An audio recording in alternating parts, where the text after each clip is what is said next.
Welcome to my channel, where mysteries unfold, strange tales come to life, and the unexplained takes center stage. Here, we dive deep into eerie legends, unsolved cases, and supernatural phenomena that defy logic. Are you ready to step into the unknown? Brace yourself, keep an open mind, and join us as we uncover the world's greatest mysteries. Please listen to the story. The man in the top hat. Growing up in a haunted house is one thing, but what if the spirits follow you wherever you go? This is a chilling account of a family tormented by ghosts, demons, and dark entities. My name is Edwin, and here is Chris's true scary story. The earliest memory of anything happening that I can remember is, I was probably around 6 years old. We had this house, my grandparents lived there. It was in Virginia, so it was a very, very old house. There was a lot of us. So there was my mom, my dad, myself, my 2 younger siblings, and my youngest brother. Generally, when there is a lot of people in one home, things become very active. You feel things, you sense things, you pick up on things. When we moved in, my grandmother told us that there is a spirit in the house, and my grandmother was involved in a lot of different things like tarot cards and doing readings and things like that. So she was already very sensitive. She would tell us, "Hey, there is a spirit in this house. We call him Angel," and she just wanted to let us know, in case we saw anything or felt anything. I remember never feeling comfortable in that house. I always felt like somebody was watching me. I never physically saw anything, but it was just creepy.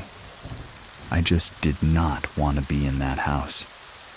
I didn't like it. I didn't like the way it made me feel. There was this one time that me and my sisters were playing, and we were playing very, very loudly. My grandma, she's in the kitchen. She comes running out of the kitchen, telling us that we need to be quiet, because she saw the spirit. She saw Angel. There was a door in the kitchen that led to the garage, and she said that she saw a white mist coming from the bottom of the door into the kitchen. She started screaming like we heard her scream. So she runs into the living room yelling at us. Mind you, my grandmother never yelled at us when we were kids. We would write on her white couch with markers, and she never yelled. So for her to come into the living room, screaming and yelling at us, I knew something bad had happened. So me being my 6-year-old self, I yelled, "I hate Angel. I don't care what Angel says." And then the very next day, I come down with this strange virus. We didn't even know what it was, but I remember being insanely sick, to the point where I was actually admitted into the hospital, and I was in the hospital for 3 days. No doctors, nobody can find anything wrong with me. And I remember my parents talking to my grandmother, and they said, yeah, it was Angel. It was the spirit that had attacked me physically that was causing me to become so ill. My grandma actually told us that the owner of the house had shot himself in the head in the attic. You can only access the attic through the garage. So it made sense when my grandma was saying that. She saw that mist coming from the door because it LED to the attic. The next time we experienced something, it happened in this house. It was in Little Washington, North Carolina. Another really large, old, creepy house all on the East Coast. I was probably around 8 or 9 when this happened. We didn't really feel things, like we would see things, but we didn't really feel anything, except for my one sister. She was probably around 7, and she would talk about the dark man. She would tell us that he would follow her. He would watch her, and he was this tall. slim, dark figure, and he had a top hat. And I asked her, well, how long has the dark man been following you? And she said, all my life. There was this one instance where it was really late at night. My father was watching TV in the living room. My mom was asleep. Me and my younger sister, we had woken up in the middle of the night, and we realized, hey, Jen's not here. She's not in bed. Where is she? So we go downstairs, and the way that the house was set up is there's a huge living room with the TV. There's a couch in the middle, and then there's stairs that lead up to our bedrooms, because we were sleeping upstairs at the time.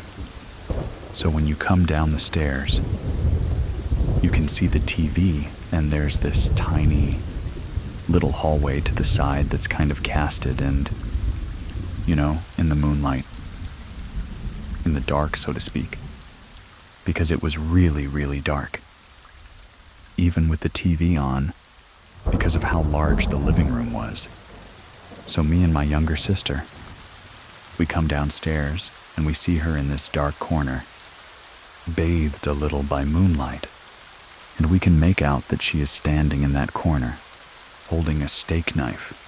All she's saying to herself is she's saying, kill John, kill John, kill John, kill John, kill John, kill John.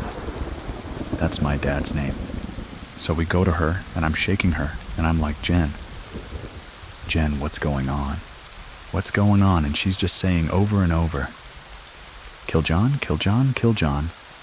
Me and my younger sister are just looking at her, and she's like in a trance, and she's just saying this over and over again, to the point where I'm like violently shaking her, and she finally snaps out of it up.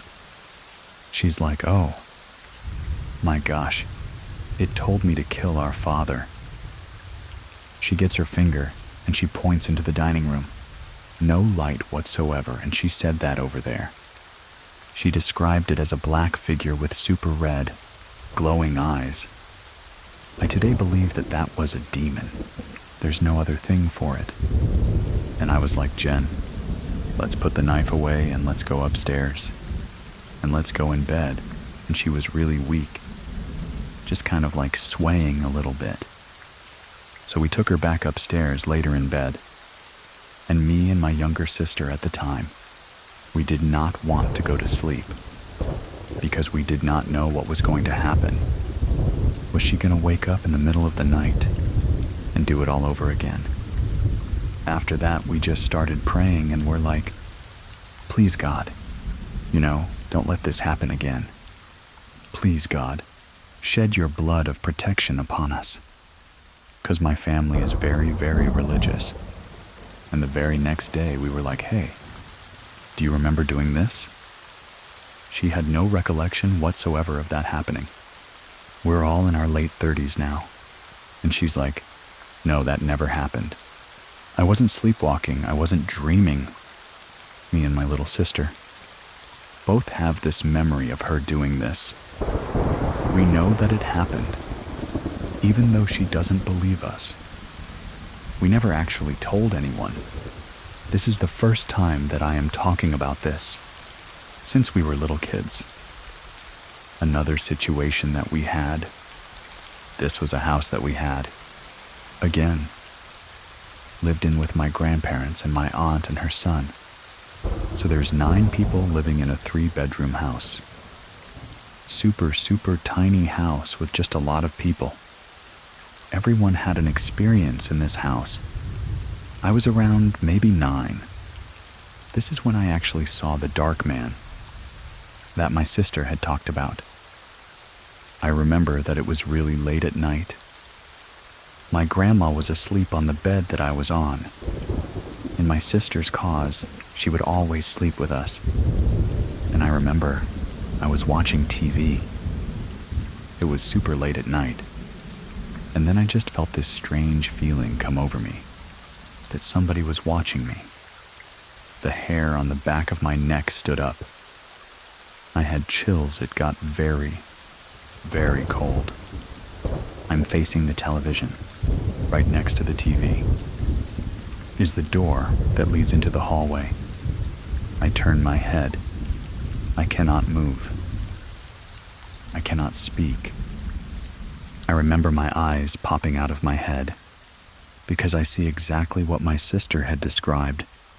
A tall, slim figure with a top hat. No face, no eyes. It's just this dark thing staring at me.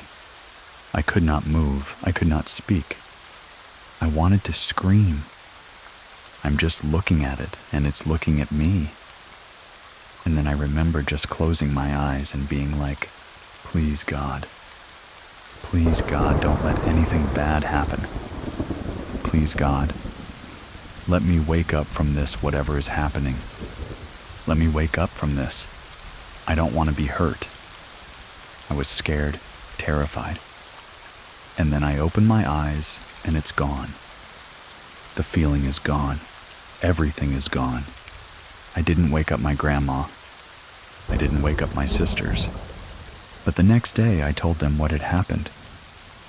So while we're all talking about this, they're like sharing their experiences now, because we had lived in the house for, I would say probably maybe 3 to 6 months. My sister saw this little girl. So she was in the bathroom, and she was just kind of playing around in the bathroom. You know, there's a big mirror, and she was looking in the mirror, and just kind of doing like funny faces and stuff. She said that she heard something in the bathroom. Nobody is in there with her. It's just her. This was the same sister that we believe had been possessed. She was looking in the mirror. And then she looks to the side. And she said that she sees this little girl with these curls dressed in early 1900s clothing. It was like a pink dress. And she had these ribbons and tights and these pink shoes. And the little girl was just staring at her. It approached her a little bit. And then she looks back in the mirror at herself. And it's gone. She bolts it. She runs out of the bathroom. We were in the bathroom again. And we were like putting on makeup and whatnot.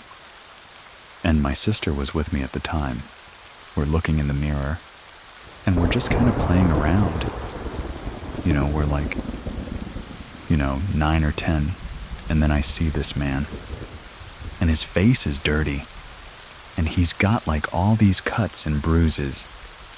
And he's wearing a black and white striped gel outfit that you would see, like from the 1900s. In the 1900s. And he's got this hideous smile, and he's just smiling at me.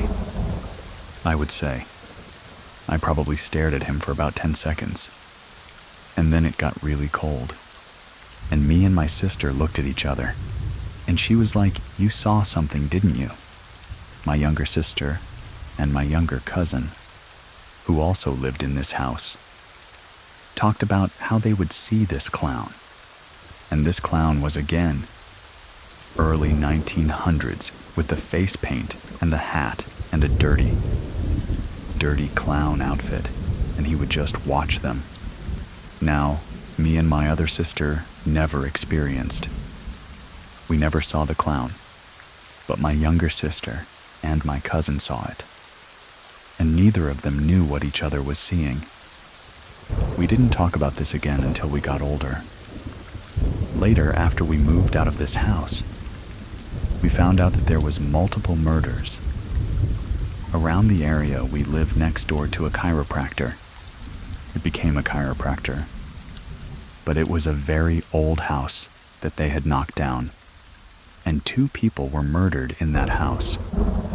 We also found out, because we lived on a main road, that there was a bunch of accidents and people jaywalking that would be hit by vehicles and that were killed.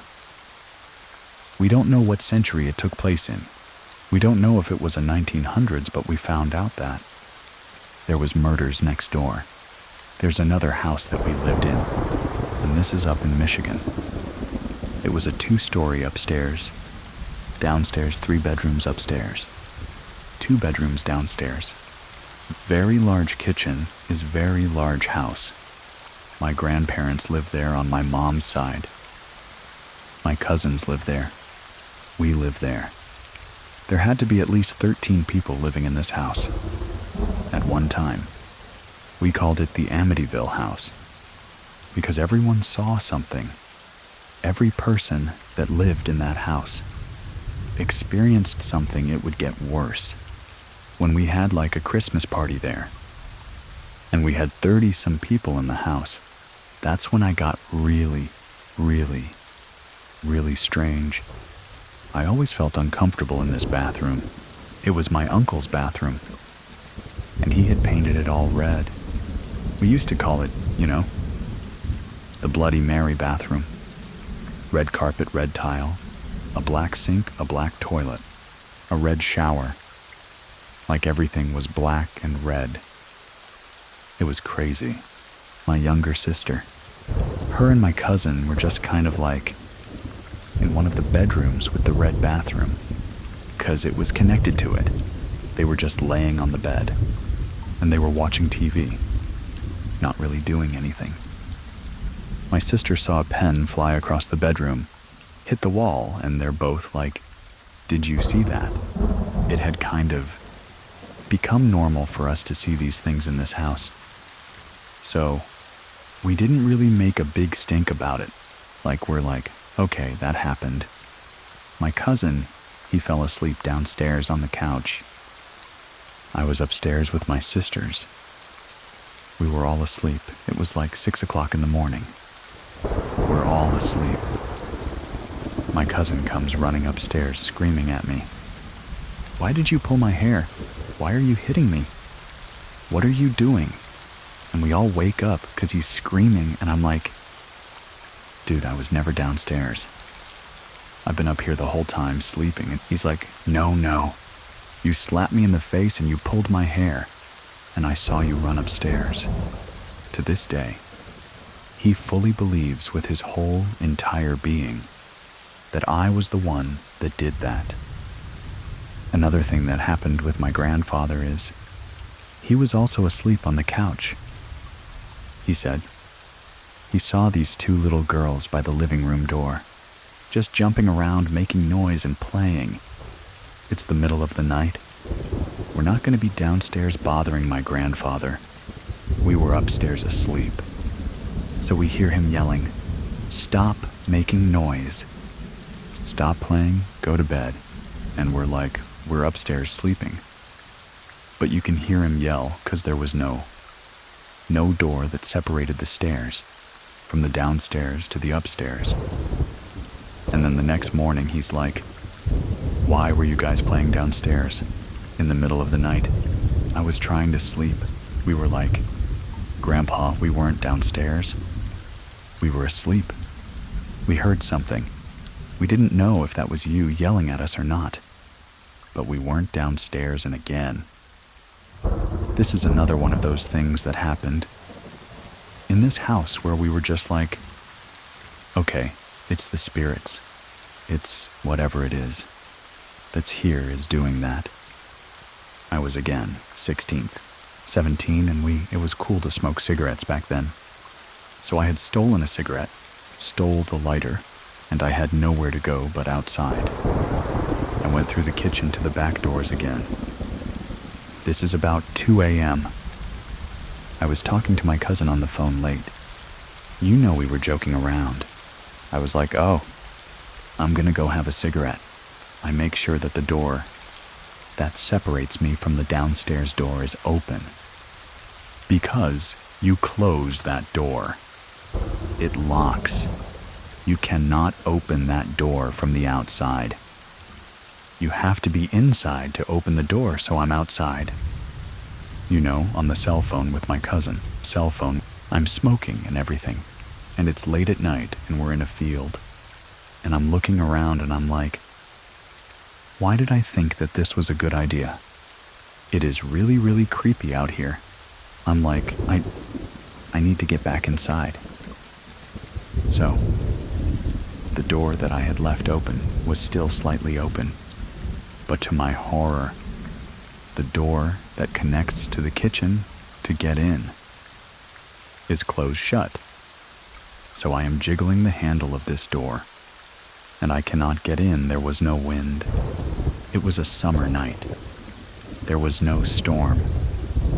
No wind that could have shut that door from the inside. Nothing. It had to have been something that was on the inside of the house that did this. So I'm jiggling the handle, and I'm crying now because I'm like, oh my gosh, I can't get in the house, I can't get in. Nobody's gonna find me until they start to wake up.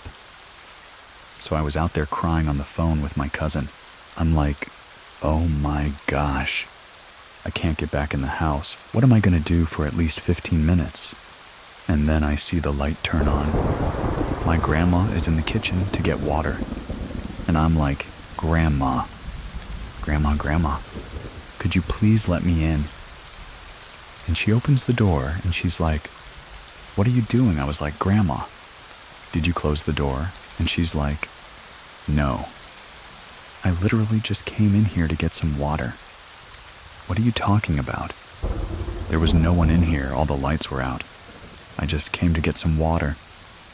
And then we both looked at each other and we were like, it was just another experience. Just something strange that happened. It was just one of those things. There is so much that happened in this house that everybody experienced. And I honestly can't even keep track of everything that happened. I saw an ant through a window that had passed away. Whatever this energy was, whatever this spirit was, it liked to take the form of people. Because we always thought that it was each other. Like my grandpa saw us kids downstairs. My cousin saw me pull his hair. It always took the shape. This was a very common thing. We knew my aunt had told me multiple times, like when they were over for Christmas, that she would see me go into the bathroom and then leave the bathroom. And this is the red bathroom. Go into the bathroom, leave the bathroom. Well, I'm not even there. I'm downstairs. So when I went upstairs, she was like, weren't you just up here? Didn't you go into the bathroom? That wasn't me. I wasn't up here. I was downstairs. The house wasn't uncomfortable. We didn't feel uncomfortable in the house because there was so many of us. And we kind of just knew, you know this thing. It likes to take shape of us, whatever it is. We never did any sort of research on the house, but we had left, and then a few years later, my grandparents had sold it. And whoever they sold the house to, they demolished it. The only thing we know is literally everybody in that house saw something, from the oldest to the youngest. My cousin, who was way old at the time, she was in her third. I have a lot of family. She made something called an angel board. She had this square cardboard cutout, and she wrote all the letters of the alphabet.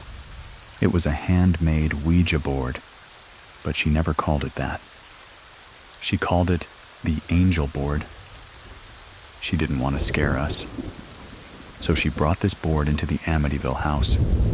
We're already experiencing things. So we're like, you know what? Let's play with it. Let's see what happens. Let's see if we can find out who the spirit is. We would do like this prayer before we would start.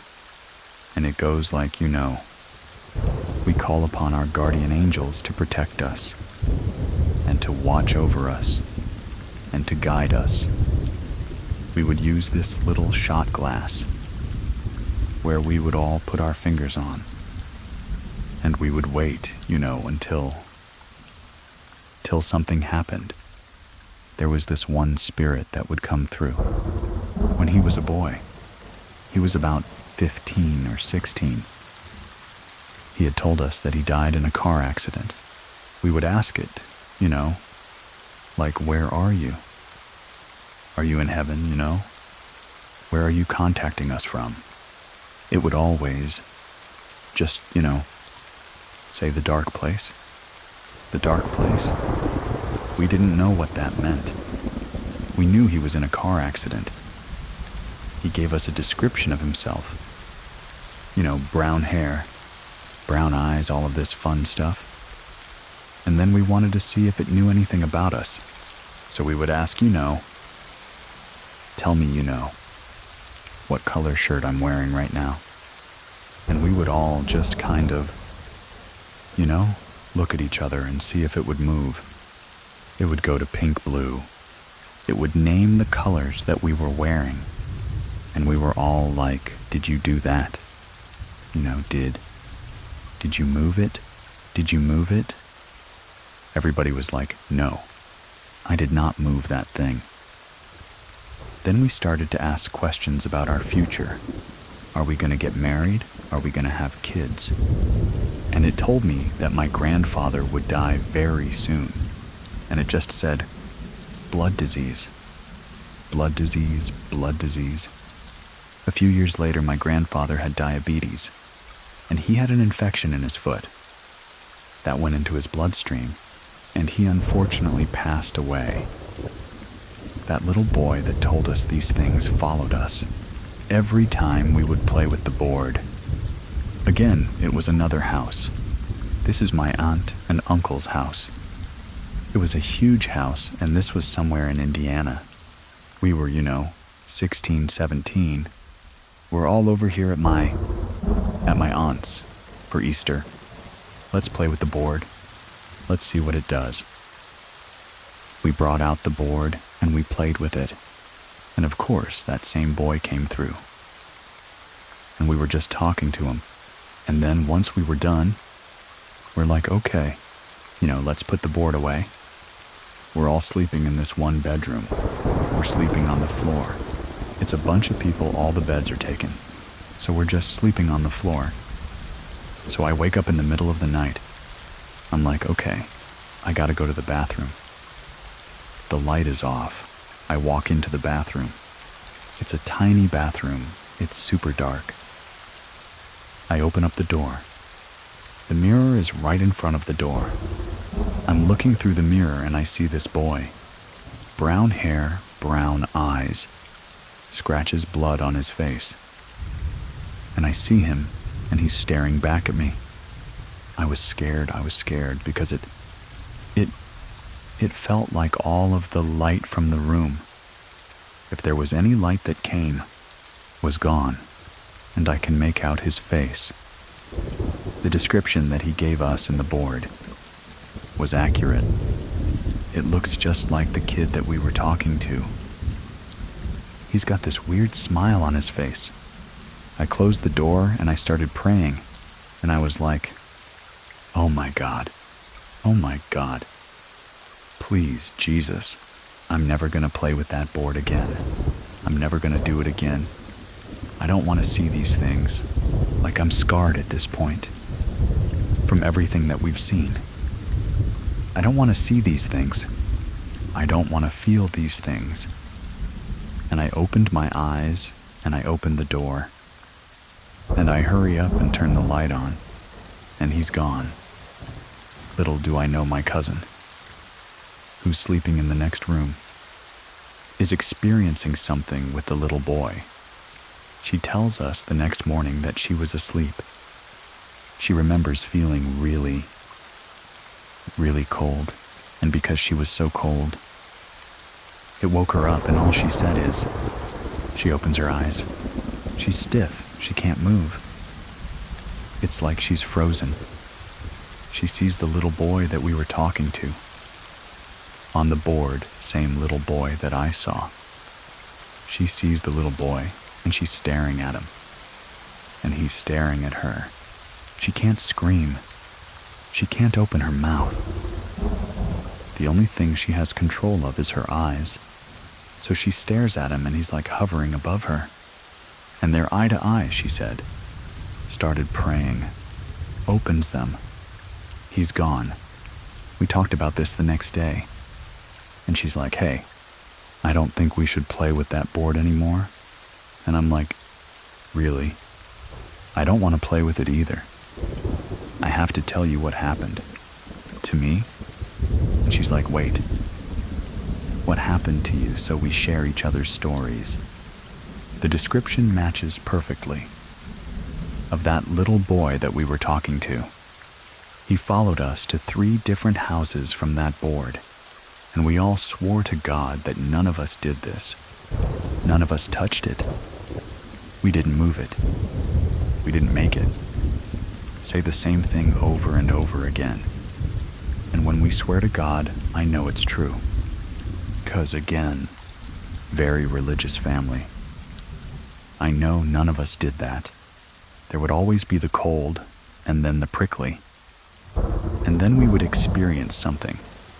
So me and my one cousin, we would say it's sleep paralysis, because we opened up our eyes and we were frozen. And we couldn't move. It was really, really, really scary. And we talk about it to this day. We agree, you know. It was a demon that possessed my sister. This dark man followed us from house to house. My sister said that he followed her up until her 20s, and she hasn't seen him anymore. We talked about this clown with my 2 cousins, who never spoke to each other about it. Not until we were much older. This thing was always there watching them. One of the most scariest things that happened to me was that situation with my sister, that she saw this black figure with these red eyes, telling her to kill my father. Now, my father was very abusive, emotionally, mentally, physically, and we all talked about, you know how much we didn't like Kim, and you know how. Why did Mom end up with him? You know, like we. We were never close to my father. We were super close to my mom. And then for that spirit, that demon coming to her and telling her to do that, it was scary. It still today scares the crap out of me. I don't like talking about it. I don't like thinking about it. Because that's not normal. That's not normal for a 7-year-old to have a knife and want to kill your father. I've realized, actually, me talking to my sister, you know, getting her story about the clown. We've started to feel really strange things lately. Just talking about our stories. Like the house that I live in right now with my fiance and my stepkids. It's not a scary house, but my daughter has told me that she's seen some strange things lately. And I've seen this dark figure. I don't know who caused we had a name for him. Dark man, you know. I don't know if it's the dark man or not. But something happened the other night ago. That reminded me of being in that house, with my grandma on the bed, seeing that figure and being terrified. And that happened a few nights ago. The TV was on my bedroom. Door was slightly ajar and it's dark. There's no light and I'm just, you know, laying in bed and I'm trying to fall asleep. And then my eyes go to the crack in the door. And it's probably about 8 to 10 inches open. And I see him, and I haven't seen him in a very, very long, I'm getting emotional talking about it, 'cause I haven't seen it so long. And there he was, staring at me with the top hat. Slim, dark figure. Same thing that's haunted us since we were kids. And I saw it, and I got really cold. And I was just like, oh, my God, it followed me here. It followed me here. I close my eyes. I start praying again. I'm like, Jesus, I rebuke it in your holy, precious name. Please, God, I don't want to go through this. I don't want to experience this. And I open my eyes, and it's gone. It's the same thing that I saw. I know what it is, because it attached itself to my family. Whatever it is, and the only thing that I can do now is just pray about it and just rebuke it in Jesus' name and wish that I never see that again. I don't want it to hurt me. And I don't want it to hurt my kids, and I know that it's not a nice spirit. It's not something that's watching over me or protecting me. It wants to hurt us. Do you have a true scary story to share with us? Click on over to True Scary Story.com and fill out the form. To get these episodes at free and support the show, check out Scary Plus over on scaryplus.com. It's free for 14 days and $4.99 a month after that. You can cancel anytime. Thank you very much for listening. Keep it scary, everyone. See you soon. Please listen to the story. A warning from my mother. What happens when eerie encounters refuse to be ignored? One man's life has been haunted by inexplicable events. But now, avoiding the supernatural may no longer be an option. My name is Edwin, and here is Andrea's true scary story. My name is Andrea. I'm from South Africa. My mom is the very spiritual one. And because I'm Portuguese, we are part of the Christian Catholic religion. She would tell me a lot growing up about seeing things, or giving messages, or getting messages from somebody, saying something is about to happen in your life. She didn't really influence me as much. And my dad also didn't quite believe in it, as much as what she did, but throughout my life, there's been a few small things that happened that I'd talk to her about. And then she would always turn around to me and say, "Yeah, you see, it's real."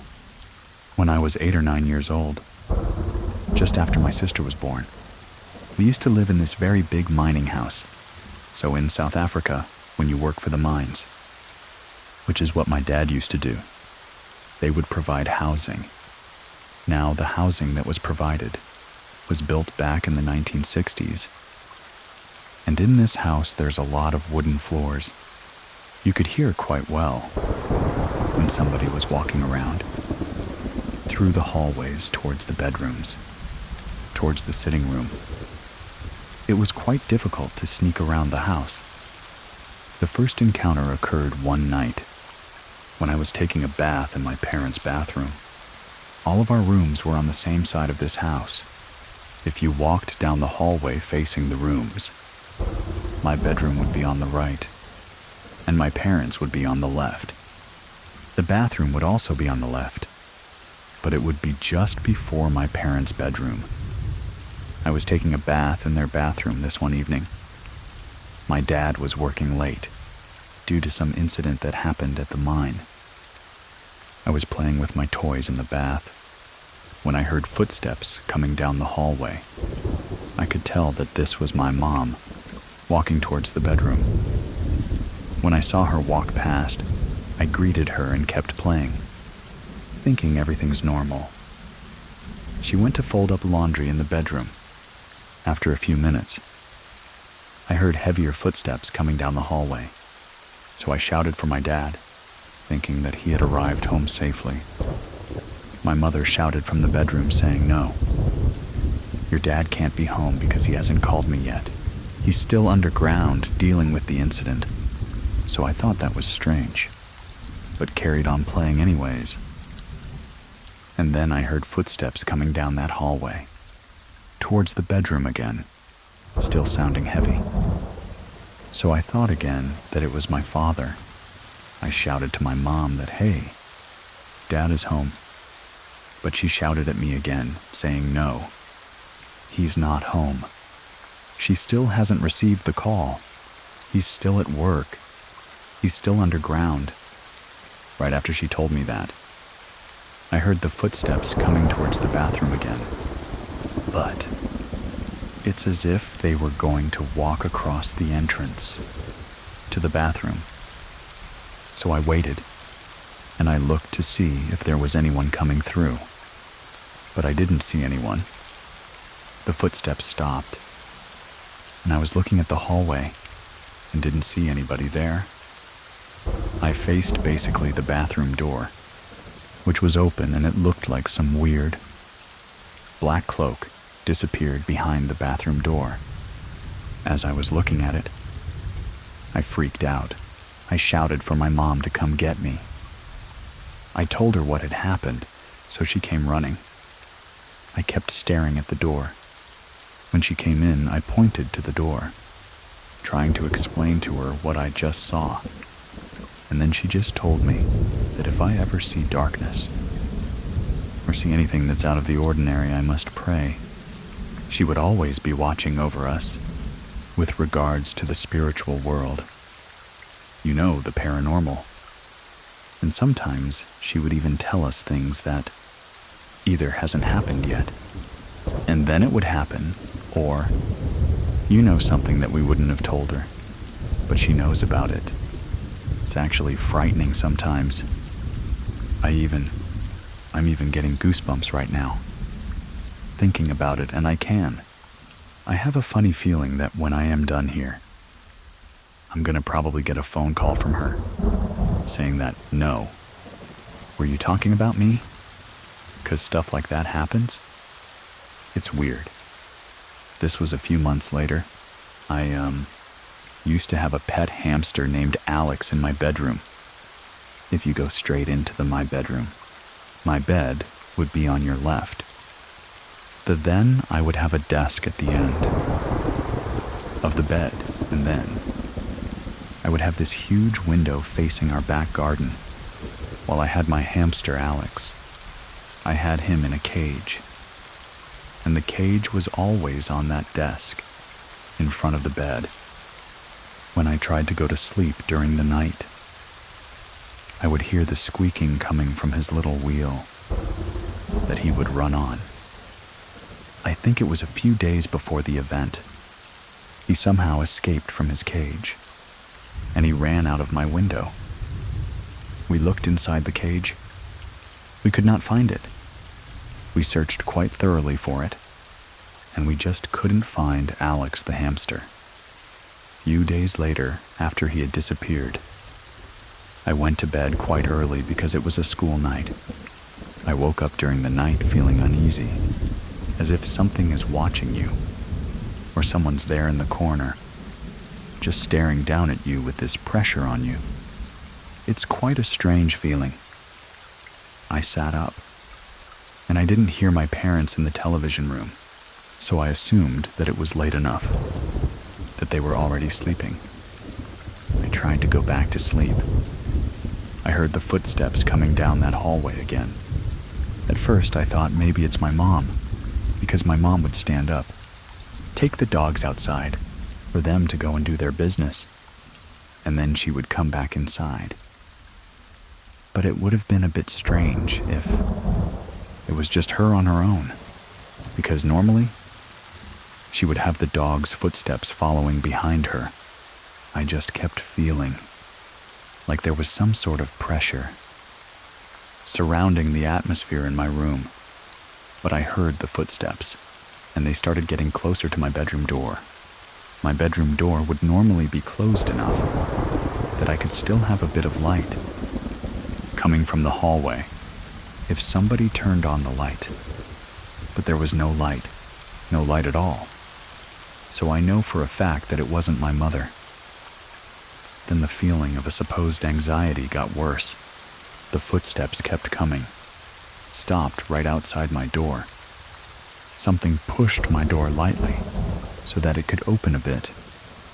And I saw it opening, and I thought, okay, you know what? My mom is just checking up on me. She's making sure I'm sleeping. Because it is a school night, but nobody poked. Head around to see me nothing. And I began to hear my hamster's wheel start squeaking, as if he was running on it, but running super fast. That's when I just freaked out. I threw the blanket over my head. I screamed out in terror. When that squeaking got so loud, it's as if it was right next to me. Mother came running from her bedroom, asking me what's happening. Stopped. We checked the cage. No hamster. After that event happened, we went outside of our front door. So the front door to the whole household was actually quite close to where my bedroom door was. So I always thought that he escaped through the window and into the garden. And the next day, I found him in the garden, right in front of the front door, which was amazing. He came back. My mom said that something was kind of affecting me, so she said that we need to call somebody to come and cleanse the house, to get the house clean. But my dad was always very against the idea. This would cause quite a lot of fights between them. Money wasn't a problem for us. We were very fortunate. But my dad was always under a lot of pressure at work. Whenever he got home, there would be quite a lot of negativity from his side, because his work was not easy. Especially for the mines in South Africa. It's quite a difficult job to do. So he was under a lot of pressure all the time. Because of that, my parents used to fight quite a lot. So I could hear them sometimes screaming at each other, shouting. My dad would be the first one to really raise his voice. But my mom used to keep saying this thing to him of, "You are bringing such negative energy into our household, and it's affecting your son. So that's basically affecting me." We moved around quite a lot because of my dad's work. So we moved into this brand new house. We had an upstairs and a downstairs. This is why. This makes these events a bit strange for me. Because nobody has lived in this house at all. We were the first family to live in this house. This was about 2 years after my sister was born. This one night, my sister and we were downstairs. My sister was sleeping on a 2-seater couch. Opposite me and I was on the other. Similar 2-seater couch watching TV. My sister's sleeping. She's tossing and turning a little bit, but nothing is bothering her as much. Next, out of the blue moment, she wakes up, she looks at me, and as if it was a ticking time bomb, she just started screaming, as if somebody was physically hurting her. So I got up, I ran to her, and I tried to calm her down. And a few moments later, my mother came down, asking, "What did I do? What did I do?" So my mother came, picked her up. She calmed her down. And then my mother sat on the couch with my sister, and everything was fine. We carried on watching TV. My sister fell asleep. My mom's arms. My mom put her down next to her, just to give her a more comfortable position to lie in. After a few minutes, once again, out of the blue, starts freaking out. Just didn't make sense. But she did this thing where she would sit up. She starts screaming. But then she's pushing something in front of the couch. She's like extending her arm away, as if something is attacking her from under the couch. So she just kept extending her arm, trying to push something away. We are going towards her. My mom picks her up, and she's still got her arm extended, pushing whatever it is. We both freaked out by what's happening. So my mom just takes her, starts praying. Still don't know what happened. But my sister talked about it later on, when we got older, and she says no. She remembers that. It was these black dogs trying to attack her. They were trying to drag her away. That's what she remembers. That's so quite strange. Time passed. We still in this new house. I'm sleeping in my room if you climb up the stairs.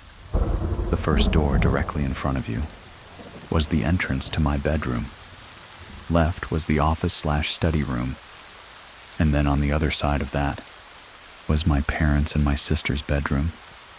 I fell asleep that night and woke up with that same uneasy feeling I had in the other house. I'm lying down facing the entrance, and I can see my cupboards, where my clothes and toys used to be packed away.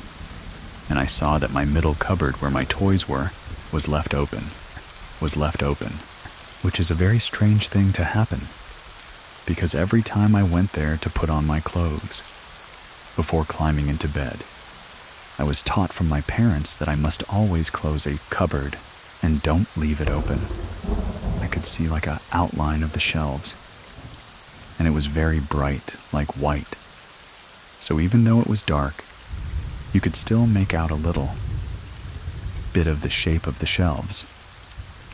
Once I saw that, there was kind of like a weird cloth that I saw in the previous house coming out of the cupboard, but sloping downwards like smoke. If you've ever seen cold vapor, whatever flowing down the shelf. If you open the freezer during a really hot day and you see that vapor just crawl underneath and fall straight down because it's cold. It was like that, but it's black. I tried to close my eyes, didn't want to look at it, but I looked at the cupboard again, and that's when I saw these two. Bright red eyes looking at me, and I jolted awake. Like your body just jumps up from, as if you got a fright when you're falling. Screamed my lungs out. Even our house alarm went off, which was also strange, because nobody was at the bottom story, or the downstairs area. It's almost as if the alarm went off at the same time as I did. My mother ran in. She said her famous words. "Okay, just pray. I told you, if you see that, you need to pray, don't let it in." But I was just so freaked out. I didn't think of doing that stuff. The same house again. I think I was lucid dreaming. You can't move your body at all. You can move your eyes, but you can't really move your body at all. So I think in this evening, that's what was happening to me. So I was sleeping and woke up very late in the morning. Can't remember the time, probably off to about 2 a.m., and I couldn't move my body as if it was like... With an instinct, I looked at the cupboards, where I saw that shadow face thing with the red eyes. But my cupboards were closed. Didn't see anything. So I thought, okay, I'm safe, I felt comfortable. Then I decided to look at my bed, my headrest. That was a big mistake. So I saw this face, like a face that had a mask above my head. It started forming, but it did it in such a way that it's like it just starts appearing out of thin air, solidifying this very vivid, detailed image of a face in front of you. I don't know whose face it was, because it looked like it was wearing a mask. I freaked out. I felt this heavy pressure. I didn't know what to do. I couldn't move, but I tried to see if I could wake my body up. I kept trying to move. It still kept coming towards me after it had formed. Eventually, I got feeling in my body and I punched at the face, kind of like a fight or flight response. I remember seeing my arm going through it before he disappeared. Since then, if I ever have like a lucid dream, or if I'm ever awake, but I can't move my body, I will keep my eyes closed, because I don't want to see that again. There was just such a horrible pressure after that, and I think that's why I just tried to fight it. My mother would always try and be in control, and she would always cleanse, even if my dad didn't believe it. She still did it because she believed that it was, like, very important, and she would always protect us. My grandparents are from Portugal. My uncle, my mom's brother, he passed away when he was 24, and my uncle was buried there. So when we went to visit, we stood on top of his grave. And since that first time, I always have, like, a comfortable feeling that he's around me. You know that I know everything is fine. And my mother says that he is always around the kids, always around my sister and I. He is our guardian angel. He is protecting us. And I think that's sometimes why I see things, even if I don't believe them. I will still experience small things. My mother is quite a big role in all of this stuff because of her being more religious. So everything, ironically enough, kind of ties around her. used to have an ex-girlfriend in high school. Her mother passed away when she was about 3 years old. So she hasn't had a mom for many years. It was quite sad, but, she carried on. So we started going out. She used to tell me about her mom, and, I used to see her, pictures of them when my ex was a little baby, with her mom on her mom's lap.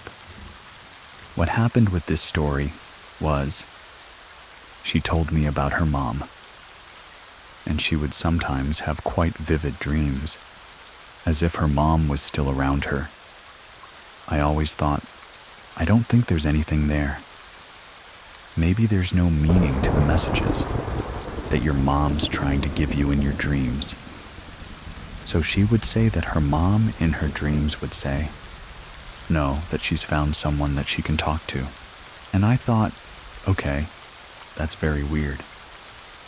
Then she says that her mom felt a pulling force towards another person. It wasn't me, because I didn't really feel anything change, and nothing happened to me specifically. However, because we were going out, and her mom kept telling the daughter that, oh, I'm feeling a pulling force. She was actually feeling that pulling force to my mom, so I disregarded everything she said. But a week after that, my mom says, listen, she's not feeling well.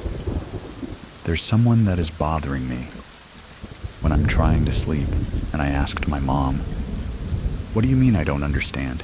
Who is someone? So my mom says no. She woke up, she saw this lady talking to her, and she wanted my mom to try and communicate with her daughter through my mom. She kept bugging my mom for 2 nights, and my mom eventually had enough, and she came to me and said, listen, I need to have a talk with this girl.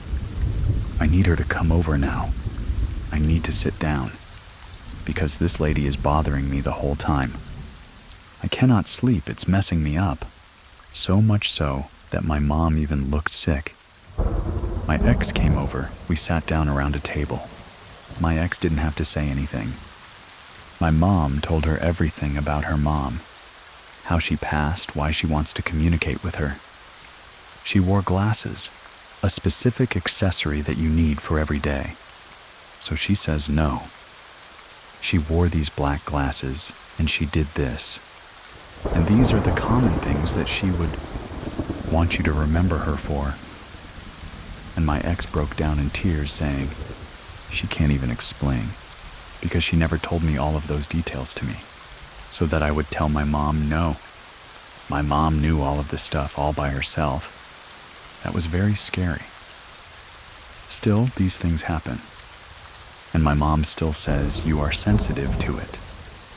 Even if you deny it, you still gonna see it because you're sensitive to it. But I don't know, I'm 27 years old now. It's freaky that it still happens. They say that dogs can see this sort of thing. We have a little pickiness. Sometimes during the night, he stares at the door and he barks and he doesn't stop. This one last event happened about 2 weeks ago. I normally set my alarm for 5 a.m. or 5 a.m. so that I can drive to work, because it's about an hour's drive. But what happened this morning? I forgot that I actually switched it off. So my first alarm went off. I would normally snooze it. Then my second alarm would go off 30 minutes after the first one. But this morning I switched both of them off. Don't know how, but that happened. Now it's 6 in the morning when I always leave for work. I was in dreamland. I heard this scream, like this loud shout as if it was right in my ear. That woke me up, and you wake up. You get a fright, you trying to catch your breath. That's how I was. I thought, what's happening? Is it my girlfriend? Is she okay? Because we live together. So she's next to me. So I thought, oh, maybe she's screamed no. She's passed out. She's not even facing my direction. Whatever it was, woke me up at the exact time that I had to go to work. So then I phoned my mother about this, and I told her the story of what happened. As I'm telling her the story, she tells me no. I'm getting goosebumps right now, just hearing you. Tell me about this woman that screamed. And then she starts asking me questions like, was she old? Was she young? I said to her, I don't know. I can't really tell how. The difference between an old and young scream, but it's a scream. And then she tells me it's weird that it's a woman, because it would sound maybe like your uncle and not somebody else. So then my mom says, listen, you need to be careful because it would be maybe possible that it's your uncle. If it's a man's voice, but if it's a woman, maybe it's something else. So be careful. Do you know of someone who has a true scary story that takes place in the woods? Let me know by going to truescarystory.com and to get in touch or join our Scary Plus members that get to listen ad-free. Check out scaryplus.com or get in touch with me if you have any questions. I'll leave links to everything in the description of this episode. Thank you very much for listening. Keep it scary, everyone. See you soon. See you soon. Please listen to the story Farmhouse Nightmares. Some memories never fade. She was just a child when it happened, alone in the dark, unable to move. She heard it, and she knew she was not alone. My name is Edwin, and here is Liz's true scary story. My name is Liz. This situation happened 1976. I was 8, my older sister was 10. Back then, my parents divorced, so we had to go into the foster care system. The night that we left, we had to go to what they call an emergency shelter. Home. We grew up in the city, so here we are driving like maybe an hour and a half, 2 hours, and it's all farmland. It was dark. You've got one house. Another house you won't see it for another couple miles. That's where Mr. and Mrs. Moore lived. They lived in a farmhouse. Looked very scary the night we got there, of course. But as the days and weeks and months went by, we actually really enjoyed ourselves there during the day. It was nice because they had horses and they had chickens, and we played outside.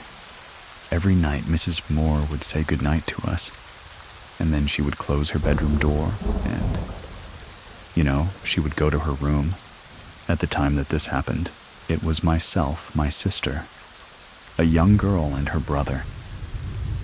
The 3 of us girls shared a big bedroom, and the young boy was in another room. So it's a 2-story farmhouse, and you go up the steps. Straight ahead was her room. So you open the door, and to the right is where the young girl would sleep. Then, to the left would be my bed to the left, and my sister's bed on the right, with a window in the middle against that wall. That night, I don't know why I felt just unease. I couldn't sleep. And when I think about it now, I think, did I sense something? My head is turned to the right with my left ear exposed, meaning I didn't have the sheets over my face or anything. I couldn't sleep, but I had my eyes closed. And then, all of a sudden, I see the shadow, but look to be of a man come in the room, come straight and then turn left, coming either to my sister's side or my side. I can see that, but yet my eyes are closed, and I know I was not sleeping. I couldn't scream, I couldn't cry, I couldn't do anything, I couldn't move, I was frozen, but I could just see it coming. It started to hover down over me. Now this shadow was darker than dark. Like I said, there was a window. The moon was out, and you still couldn't see the shadow. And he was tall, very tall. So he hovers over me, and he starts to get closer and closer. And then he starts whistling in my left ear, and each time he whistled, I could feel him getting closer. And then he touched me. When he touched me, which felt cold, I woke up. It was like I was in this trance. And then I woke up, and I started screaming, and I was crying. Mrs. Moore comes in, turns on the light, and she says, "What the devil's going on here?" I said, "There is a man here." He whistled in my ear, and he touched me. "There is a man here." I just kept repeating it and repeating it. She thought it was nonsense. She didn't believe me. My sister and the other girl just kind of their eyes were kind of big, like, wow, you know what's going on? She said, "I'll go to bed. Enough of this nonsense." And she said, "And who opened the door?" And I said, "He did. He opened the door." Still, she didn't believe me. So she closed the door and she went back in her room. Of course she turned off the light. And my sister says to me, "Liz," she says, "I believe you because I think it came to me first." I'm crying and I wiping the tears off my eyes. And I said, "Well, why didn't you say something?" And she said, "Well, I didn't think anybody was going to believe me." She tells me that she sees the shadow, and she, too, said it looked like a man, a very tall man. It's coming towards her, which is weird because I can see it coming towards me. And she said she was holding on to her sheets, and she wanted to cover her face because it was starting to hover down over her. She said it took everything she had to put the sheets over her head, over her face. And she said when she did that, what woke her up was me crying and screaming. I never saw it again, but other things have happened. It just was not the Shadow Man. My first encounter with what I may call the paranormal happened probably a year before my parents separated. I was home alone with my baby sister. My dad was working. My mom was working at night from time to time. She cleaned offices at night, and I remember her taking my older sister with her. Now, nowadays you're going, okay, wait. She's like 7 years old.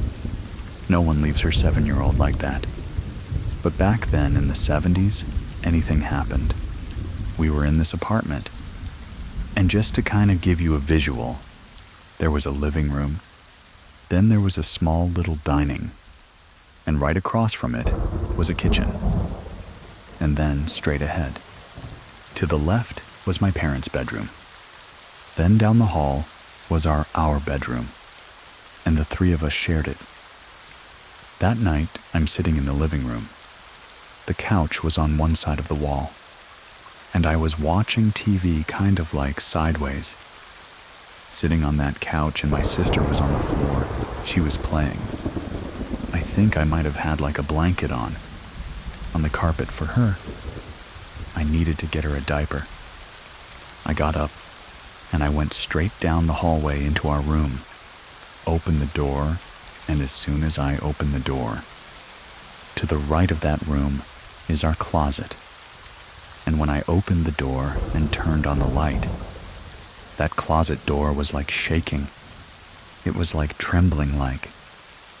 And I'm looking at it, I'm scared. Of course I'm 7 years old. I'm scared.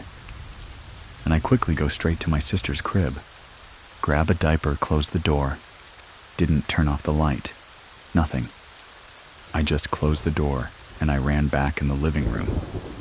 Of course I'm starting to cry a little. I changed her diaper, and I'm sitting there, and I can recall watching the Sonny and Cher show, and I'm sitting there watching that, and trying not to think about what I just saw, just praying that my mom would hurry up and come home. as I'm sitting on this couch, I'm on each side of the couch with one end. Table on one side and table on the other side. All of a sudden, to the right, on that table, and I looked at it like, what was that? Then, all of a sudden, to the left, the end table on the left side of the couch, it knocks again. And I'm like freaking out by then, knowing that something is wrong here. And all of a sudden, it starts knocking underneath the couch. I jumped off and I got on the floor, started tearing, but I don't think I was crying, like out loud, because I didn't want to scare my baby sister. When my mom finally comes home with my older sister, as soon as she opens the door, I run to her and I'm crying, and she's saying to me in Spanish. She says, "Mijita, ¿qué te pasa?" which is honey. What's wrong? I started telling her. The closet door in the bedroom was shaking. This table was knocking. And then it knocked again on this table. And then it knocked under the sofa. I guess because we're Hispanic. And we have that background of beliefs in the paranormal. And all these other things. And the thing she asks is how many knocks. And I'm looking at her, and I'm like, 3. 3 on this table, 3 on that table, and 3 under the couch. And then she proceeds to tell me, which now when you think about it, it's like, okay, why would you tell me that? Mom, at like 7 years old. And she said, well, that's the devil. Thinking back on that, with knowledge I have of some things, that's mocking the Holy Trinity. So you know when you're 7 years old, you're not going to make up a story of 3 knocks each. And that was the first time that an encounter of, for me, I call it evil. I call it evil. I've had many evil encounters, but I've had other types of paranormal encounters. Just maybe not necessarily all bad. That one, though, was bad. The next story would be when we left Mr. and Mrs. Moore's house and found like a permanent foster home. We actually stayed the most with Mrs. Moore's best friend, Mrs. Clark. She was a widow. Her husband was the local pastor, who had passed away a long time ago. We came to love her and her huge family. I mean, she had like 7 grandkids, grown kids, and she did open her home to other foster kids. Not just me and my sister. And my sister, again, is my older sister. My younger sister stayed with my mom. I think we may have had a 4th of July party. We had to walk down this road. Very dark road again. It's that same road, it's dark. It's farmland. And we were walking. Maybe there's about, maybe 10 of us. Towards what I call like a fork in the road. Because half of those kids lived on the other side of that road. And in this fork of the road is where our church was, our Baptist church.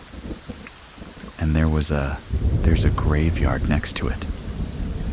And these other kids that needed to go to the other side of the road, all they had to do was just kind of like walk in the grass of the church to go to the other side, so they did that. The rest of us stayed on our side. You know, we said our goodbyes, and then all of a sudden, someone said, "Look, what is that?" We all looked, and he was pointing at the sign where it has, like the church services. But it was a pretty big sign because there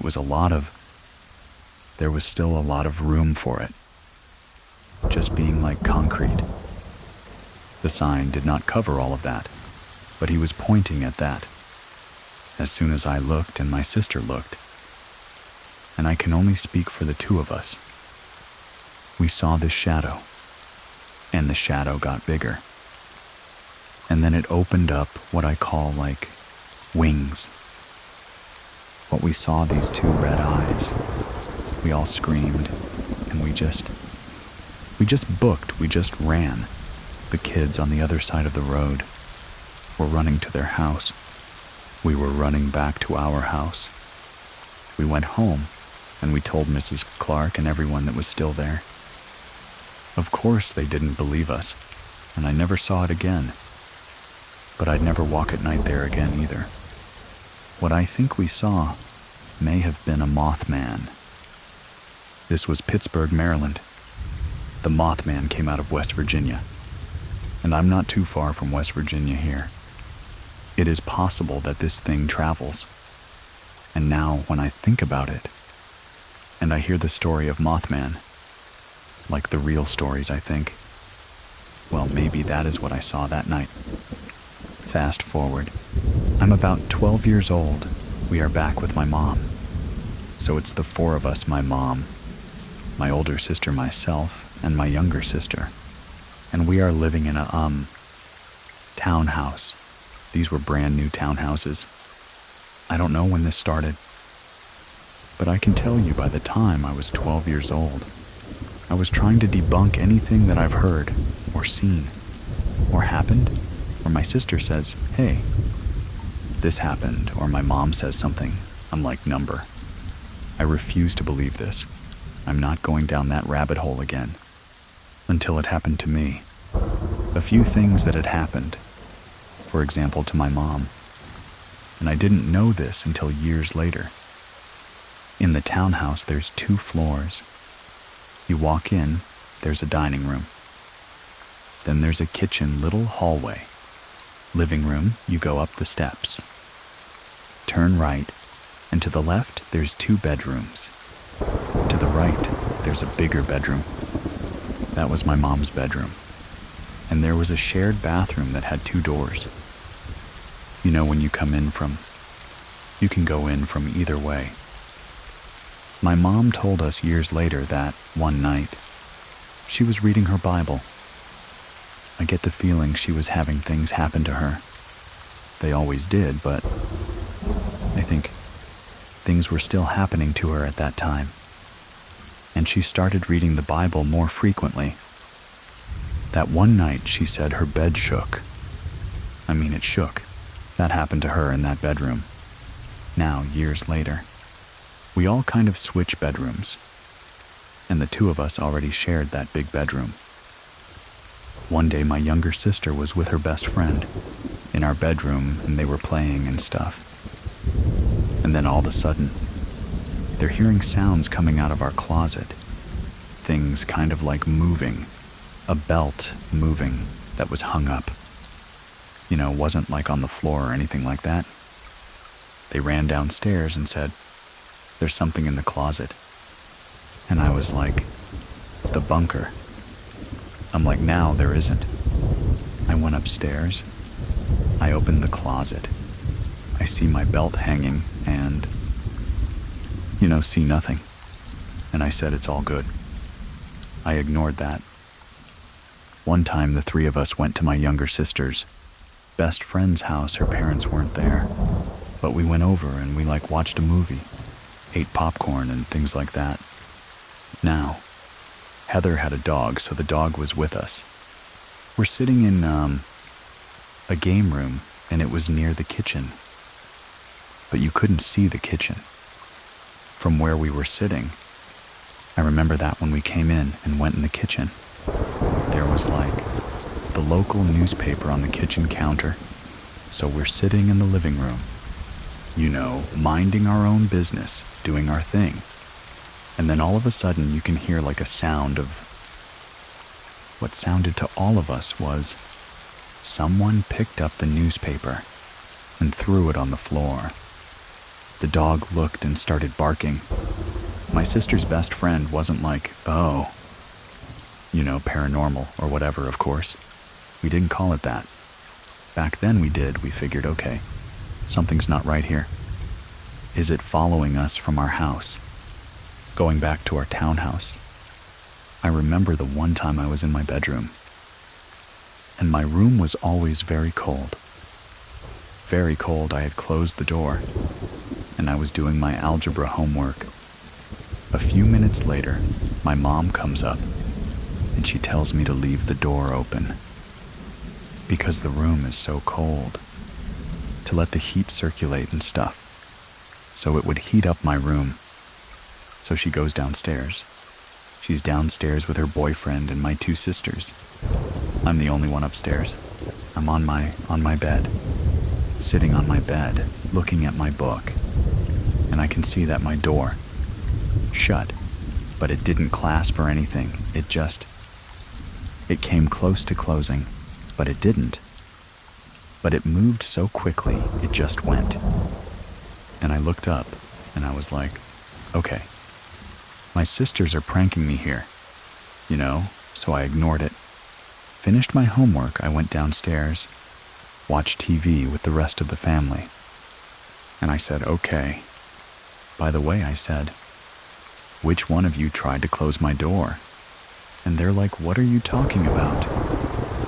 I said, Mom told me to leave the door open. She left it open, and I did. I said I could see that my door went to shut, but not all the way real close though. Like I would have seen someone's hand on the doorknob if they were trying to close the door. I didn't see anything. And they're like, Liz. And they're like, I don't know what you're talking about. None of us were up there. I looked at my mom because I know she wouldn't have lied. She wouldn't lie. And I looked at her boyfriend, and he's like, nope, nobody was up there. Now, when this happened, I no longer could ignore it. One Saturday morning, I was by myself at the house. By then, both my sisters had heard things upstairs. Like walking, I refused to believe it. That morning, I'm in the living room, I'm watching TV, and all of a sudden I can hear footsteps upstairs. They're pacing back and forth, back and forth. I ignored it well. Then it got louder, and I could hear it come and pace from that bathroom where there's 2 entrances. It was going from the hallway to the bathroom, to my mom's bedroom, back to the bathroom, back to the hallway, and I finally put the TV on pause. It would stop every time I would pause. I put the volume back on, and then this time, I put the volume even louder. The footsteps got louder, louder than the volume on the TV, as if it wanted me to hear it, so I put pause again. I did that maybe about 3 times. By the 4th time, I got really mad, and I got up and I went to the hallway, turned around to the bottom of the steps, and looked up to the steps at the top, and I said, okay. I've had enough, I said. If you're here, then show yourself. I can hear the steps creaking, and I can hear each step that was being made. There was the creaking sound in, but you could hear there were footsteps. By the time it became down halfway, I was scared. I ran outside of the house and sat on the corner of my house, waiting for my mom and my sisters to come home. And when they came home, I told them. My sisters are like, see, we told you. There's something here. There's something here. I believed them after that. Fast forward. My older cousin, actually, his name is Edwin. He always liked coming over and hanging out with us, and his aunt, my mom. If I was 12, Edwin may have been, I don't know, a junior in high school maybe. He came over our house and he stayed there. We went out when we came home. It was nighttime. The lights all over the house were on. You can see it from the outside. You can see the kitchen light. You can see the hallway light. And we saw the lights, and we're like, why does everyone have all the lights on? And then we kind of looked at each other. Not my mom, but us sisters. And we're like, I bet something happened. So as soon as we come up the steps outside, he opens the door and he's holding a bat. And he says to my mom in Spanish, he says, you have something here. There's something here. It keeps walking. We're like, yep, okay. That definitely confirms there's something there. We even had our neighbor 2 doors down. He came over. One night he was there by himself. We had gone out, and when we came home, Butch tells my mom, and we're standing there. We can hear him. He says, "There's something in this house." He proceeds to say that you know. He's hearing footsteps. When you're talking me, my 2 sisters, my cousin, and our neighbor, that's 5 people that have heard things in that house. So, I mean, at some point we all moved. You know, we got older and we moved and all that. And I was glad to get out of the house. That house really creeped me out. But it was a brand new townhouse. I find out later that my mom had sought some help. Not sure whether it was what I call some sort of voodoo person, some sort of witch person. I don't know, but something like that. What she was told was it was her, that something was following her. You know, at that time I believed it, and I got mad. I'm like, it's your fault. You know it's following us. But quite honestly, you know, like I said, I'm 56 years old and I still have things that happen. Not to that degree, but things that you're thinking, okay, well, did I just hear my son's voice? Or did I hear someone just call me that sort of thing? But not every situation of the paranormal is bad. There's good things, and there's bad things. If there's a story that you want to share with the rest of us, head on over to TrueScaryStory.com and fill out the form to not miss out on the next week's story. Make sure you're following the show. Thank you very much for listening. Keep it scary, everyone. See you soon. Please listen to the story Roommates. In a small college town in the Midwest, a group of roommates moves in, expecting a fun summer, until something unseen makes its presence known. My name is Edwin, and here is Brain's true scary story. This took place in 2020. It was in a little riverside college town in the Midwest. It was 5 of us girls who were just moving into a new college-style house.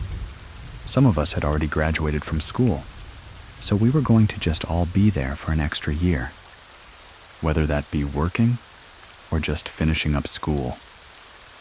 One of the girls of the house that we were moving into had already lived there for a few years, and we were all friends with her. 4 of us moving into the house were brand new. We moved in, though, mid-May of 2020. Unfortunately, we had left by the beginning of August of 2020, so it was short-lived. Just to understand the story, I will have to lay out what the house looked like.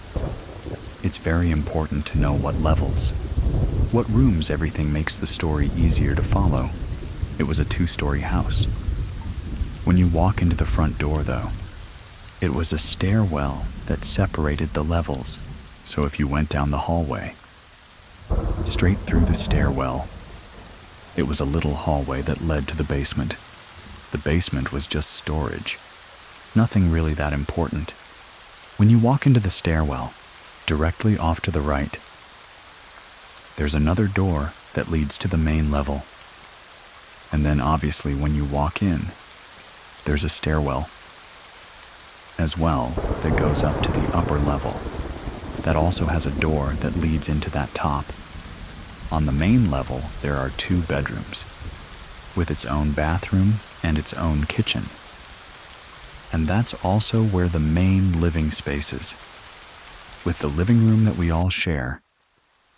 Upstairs, there's also 3 bedrooms, and it does also have its own bathroom and its own kitchen. How it was all split off is also very important, of who was in what room. I had leased one of the rooms on the main level of the 2, and then there was the other girl who had lived there full time, lived in the other room over the summer. I had another job back in my hometown, so I was going to be traveling back and forth. So I actually sublet out my room downstairs to someone that I knew for that summer, just so it was paid for, and then I would just come back every once in a while to visit. Upstairs, there were the 3 bedrooms. 2 of them, again, were going to be there full time, and the 3rd roommate was not going to be there all summer long. So it worked out that when I would come to visit, I would just stay in her room so I had a place to sleep. Stay put my things while I would be visiting. In the beginning, mid-May. When we had moved in, everything was really fun. It was the beginning of 2020, obviously. So COVID was hitting. We didn't have a lot of options of things to do. So we spent a lot of time together. We watched movies and played games. One of the girls had access to the rooftop from their rooms. We would sit out there and listen to music. It started off really well those first few weeks. The subleaser had moved into my room at the end of May, so I had gone home to start my job. A few weeks later, though, I had come back to visit and was staying in the room upstairs. The girls had mentioned some weird things happening. Nothing had really been off. No weird occurrences had happened with the tenants that lived there before, and we all knew them so. This was very strange that these things were happening. It started very small.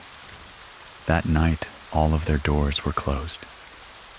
So the 2 girls that were living there, as well as the empty room, all of the doors were closed. At night, when they would sleep, the girls stated that when they were sleeping, either trying to fall asleep, or they'd wake up in the middle of the night from it. They would hear humming coming from the hallways. They didn't specifically say if it sounded like a specific song, random little humming noises. That would be coming from the hallway, and then just go away and randomly reappear. The door to the empty room they did also keep closed.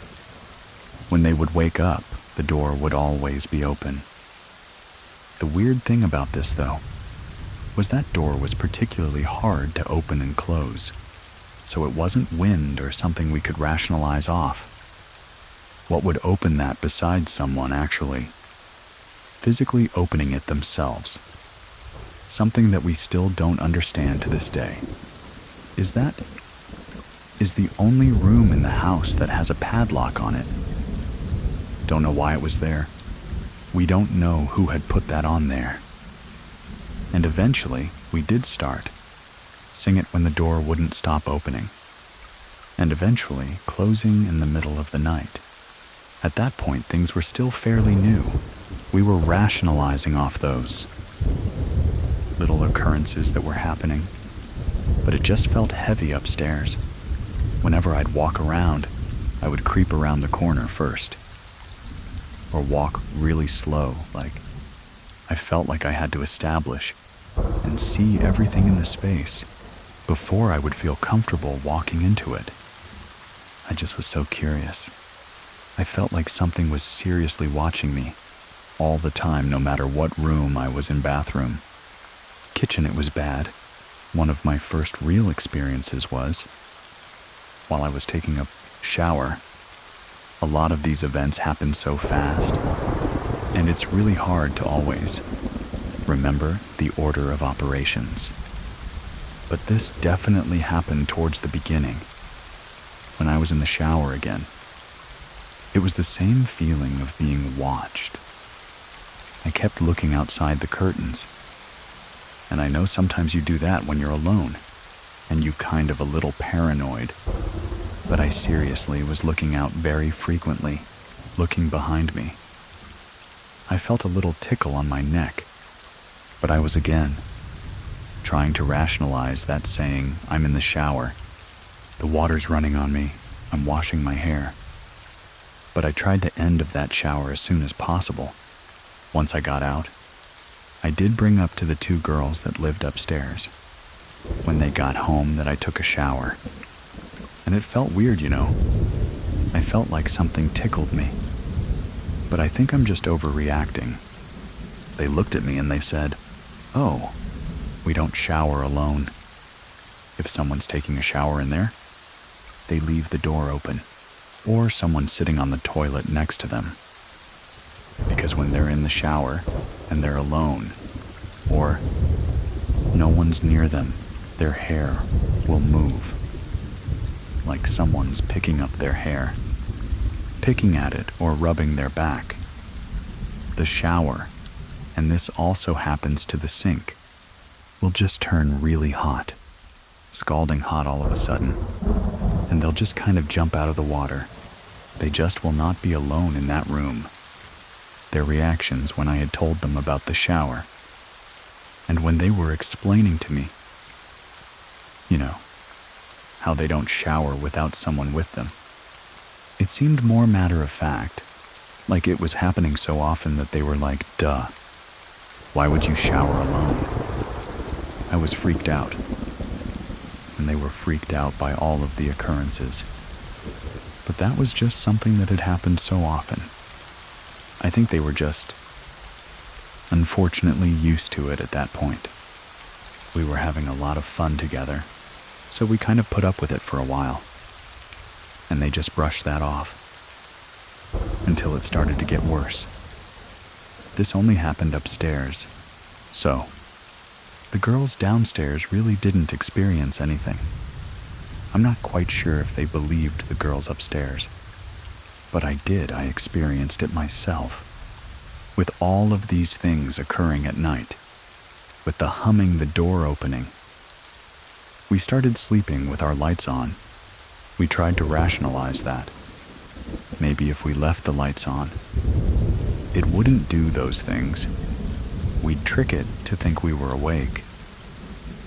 One of my roommates in particular, Megan, had the typical college lights, the sticky lights that are around your ceiling, and you have a remote that turns them on and off, and they can change color. The lights would turn off, so you would try to keep the lights on to sleep, but they would just randomly turn off. She kind of tried to experiment with it, and move the remote that she had under her, or sleep with it under the bed. For some reason, if something's touching it, it can't. But she had done this, and the next morning, she woke up and the lights were turned off, and she had looked, and the plug from the wall had actually been ripped out. Something had physically taken the plug out of the wall because it wasn't able to access the remote, that she had to turn the lights off. That also happened in the room I was staying in. It was controlled by a remote, and it even was happening when we were moving in. We just thought, "Oh, these lights are broken. Why do they keep turning off?" But we still don't really understand. I guess after all of this. But we think it might be related to what was happening in Megan's room, but we're not quite sure. At this point, we don't know what's going on. We have an inkling that it's maybe something messing with us, but we don't really know. We haven't seen anything. It's all been things that we've been trying to rationalize. Maybe bad plumbing, maybe bad electrical, maybe the house is moving, so the door is opening. But then, it started to become more frightening and obvious. My one roommate, Sarah, was targeted by these scary things, a little bit more than others. One of them was she was up in her room doing homework, watching TV, and she had randomly heard blood-curdling scream coming from downstairs. Just horrible screaming. Thought someone was injured. So she ran out of her room, ran down the stairwell, burst into the living room, and then went and checked on the roommates to see what was going on, and both the subleaser, as well as the other roommate that lived downstairs, were both just chilling in their room, watching Netflix, not doing anything. No noises, nothing. So that happened multiple times. You would be upstairs and just hear noises downstairs. and nothing would be there at all. We all had very vivid dreams as well. I was staying in the room that had the padlock on it. It was really hot, so I had a fan on. I had my laptop up playing some kind of show on Netflix. I was trying to fall asleep. And I did turn the lights off. My leg was sticking out from under the covers, and it felt like something was kind of tickling my leg. But again, I tried to rationalize. Maybe it was the wind of the fan, with maybe some leg hairs. I don't know, I tried, and then all of a sudden, it kind of became like scratch.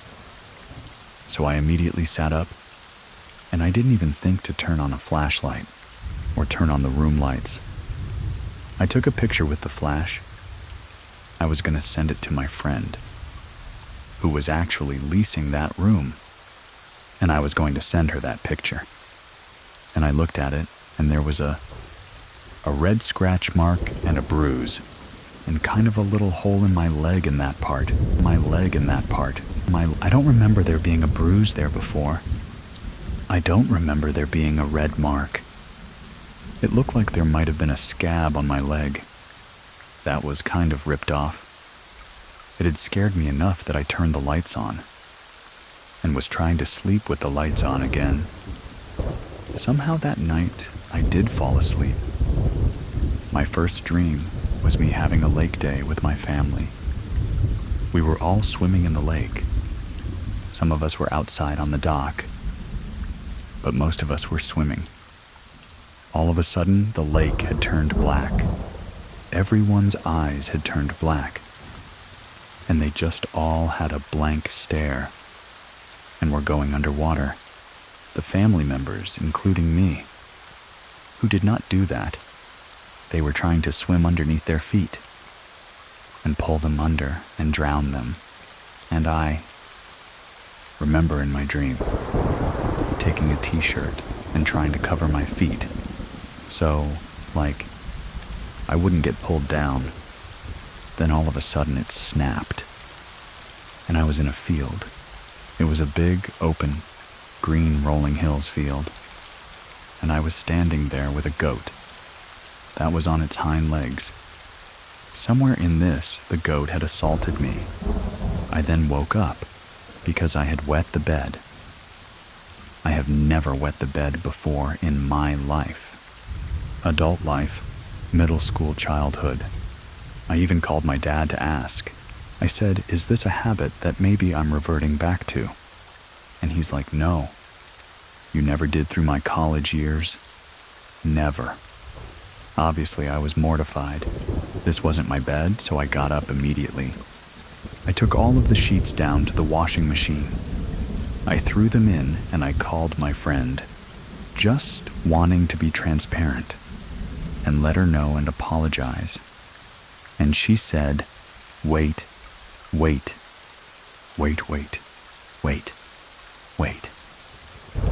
back up. Back up, she said. What was in your dream? And I had mentioned the dream.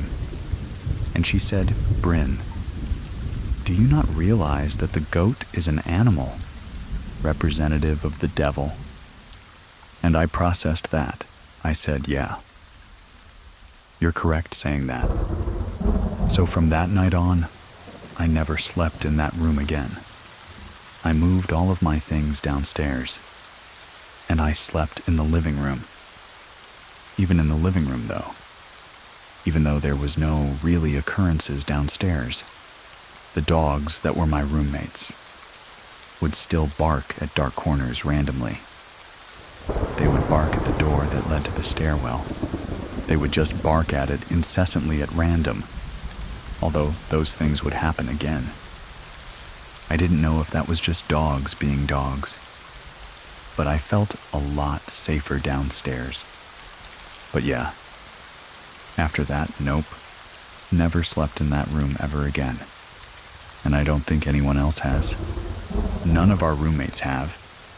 At some point during all of this, I was at my hometown, and Megan, my roommate, had told her mom, and her mom was concerned enough that she called the medium to to try to come in to see if she could help. When we were telling the medium about what was happening, she said that it sounded like there might be two things there. She said she would be willing to help, and she did say, I want to do a drive by the night before, just to get a feel for the house, before I actually come in. She did a drive by and by the morning. She had blocked all 3 of their phone numbers and never got back to us. So at that point, we were kind of just on our own. We also did a lot of research on the house and couldn't find any dirt on the house. We couldn't find anything about any kind of weird offense, any crimes. The house was right next to a Lutheran church, so we have no idea if that had anything to do with it. The house was also under construction. On the external parts of it, they were doing new windows and new walls, so we were just trying to grasp at any, maybe, reason why these things would have happened to us, and no one else. Unfortunately, things did not get any better. They actually got more physical again.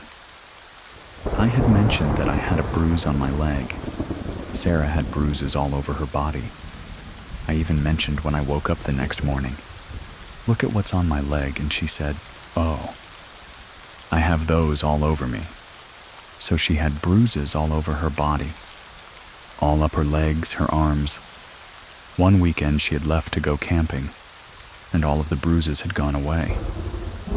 When she came back within a few days, they were all back. They just felt something touching them when they would be sleeping. So both of them really didn't get a lot of sleep.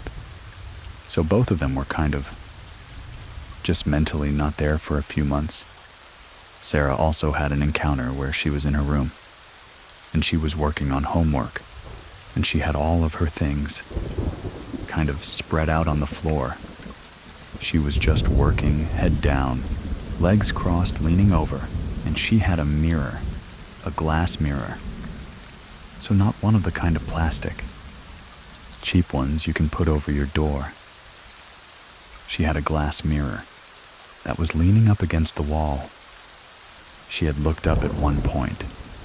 She saw something moving, and the mirror was actually tipping over onto her, and she was able to catch it. If she didn't look and see it and catch it, it probably would have smashed over her head.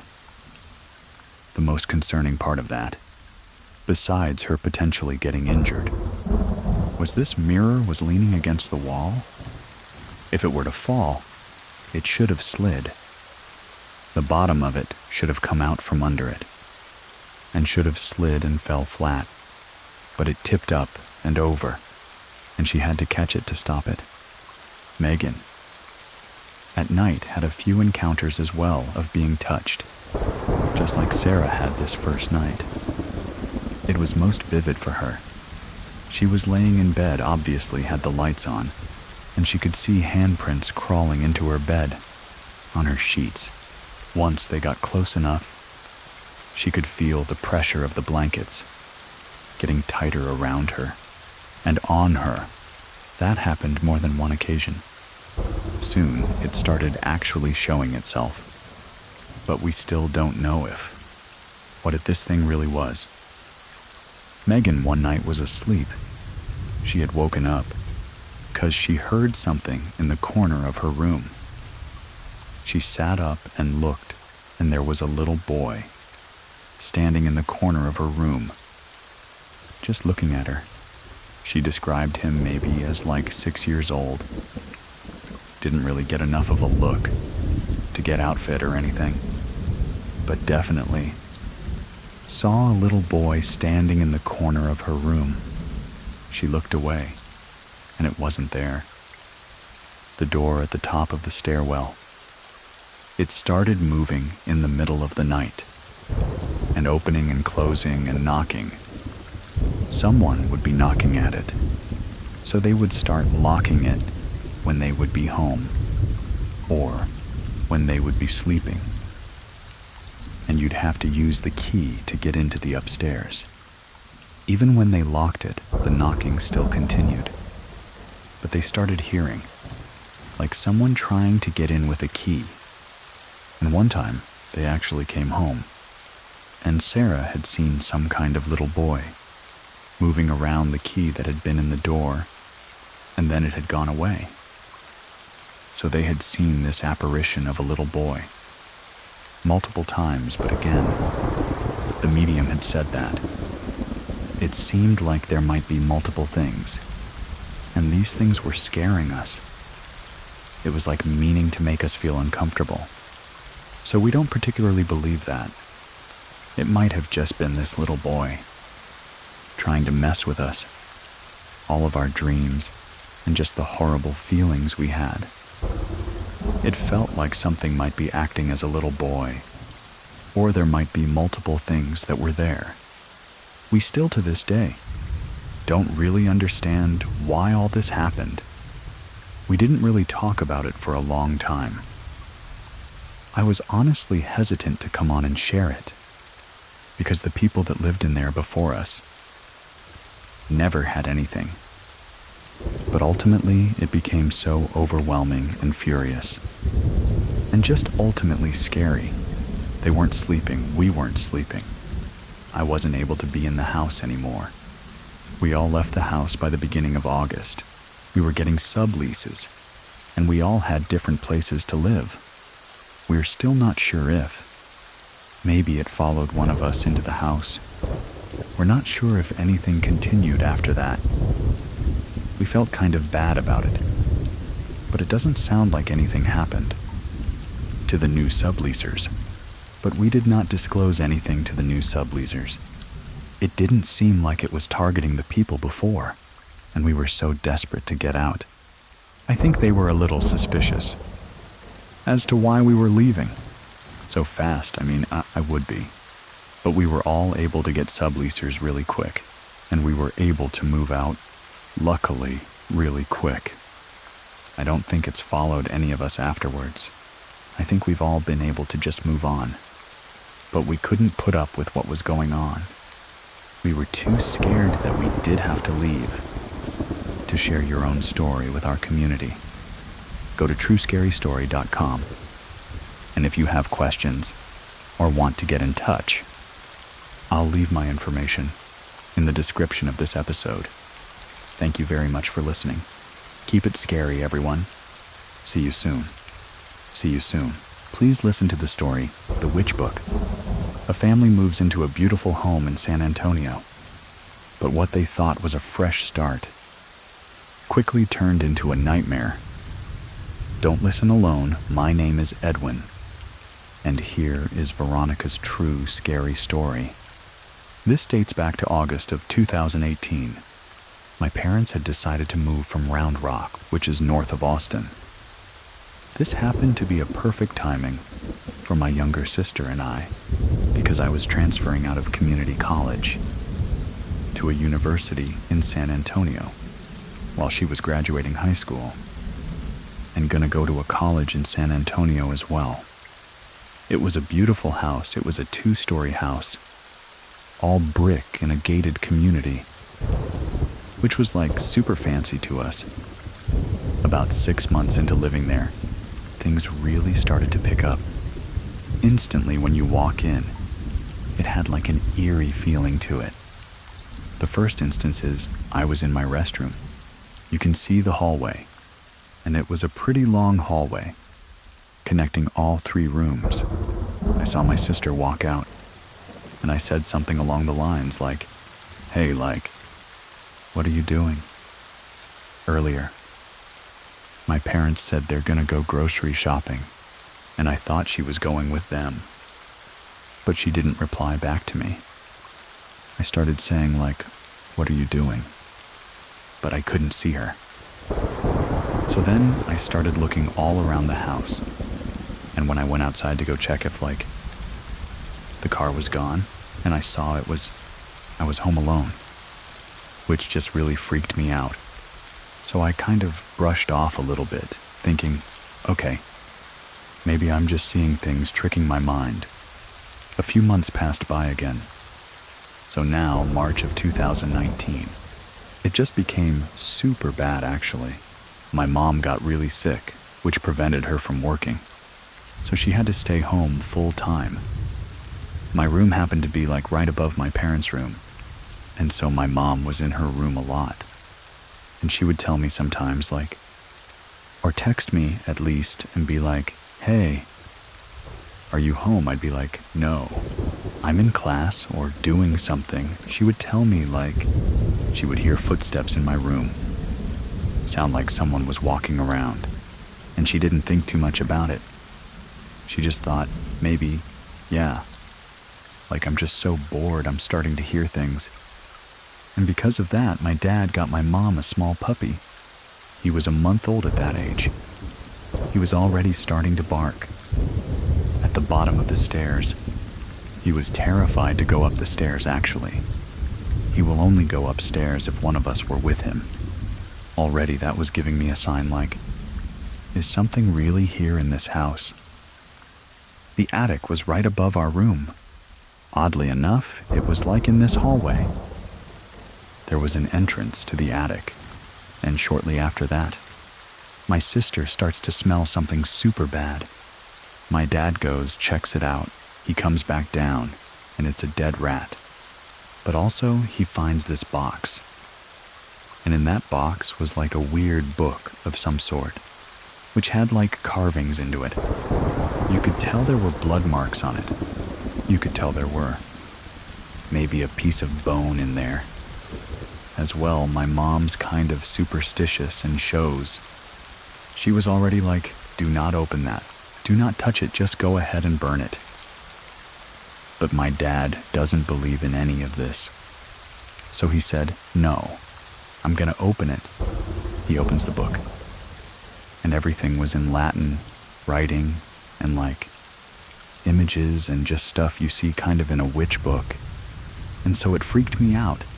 And my sister and my dad was like, okay, Mom is right, let's burn it.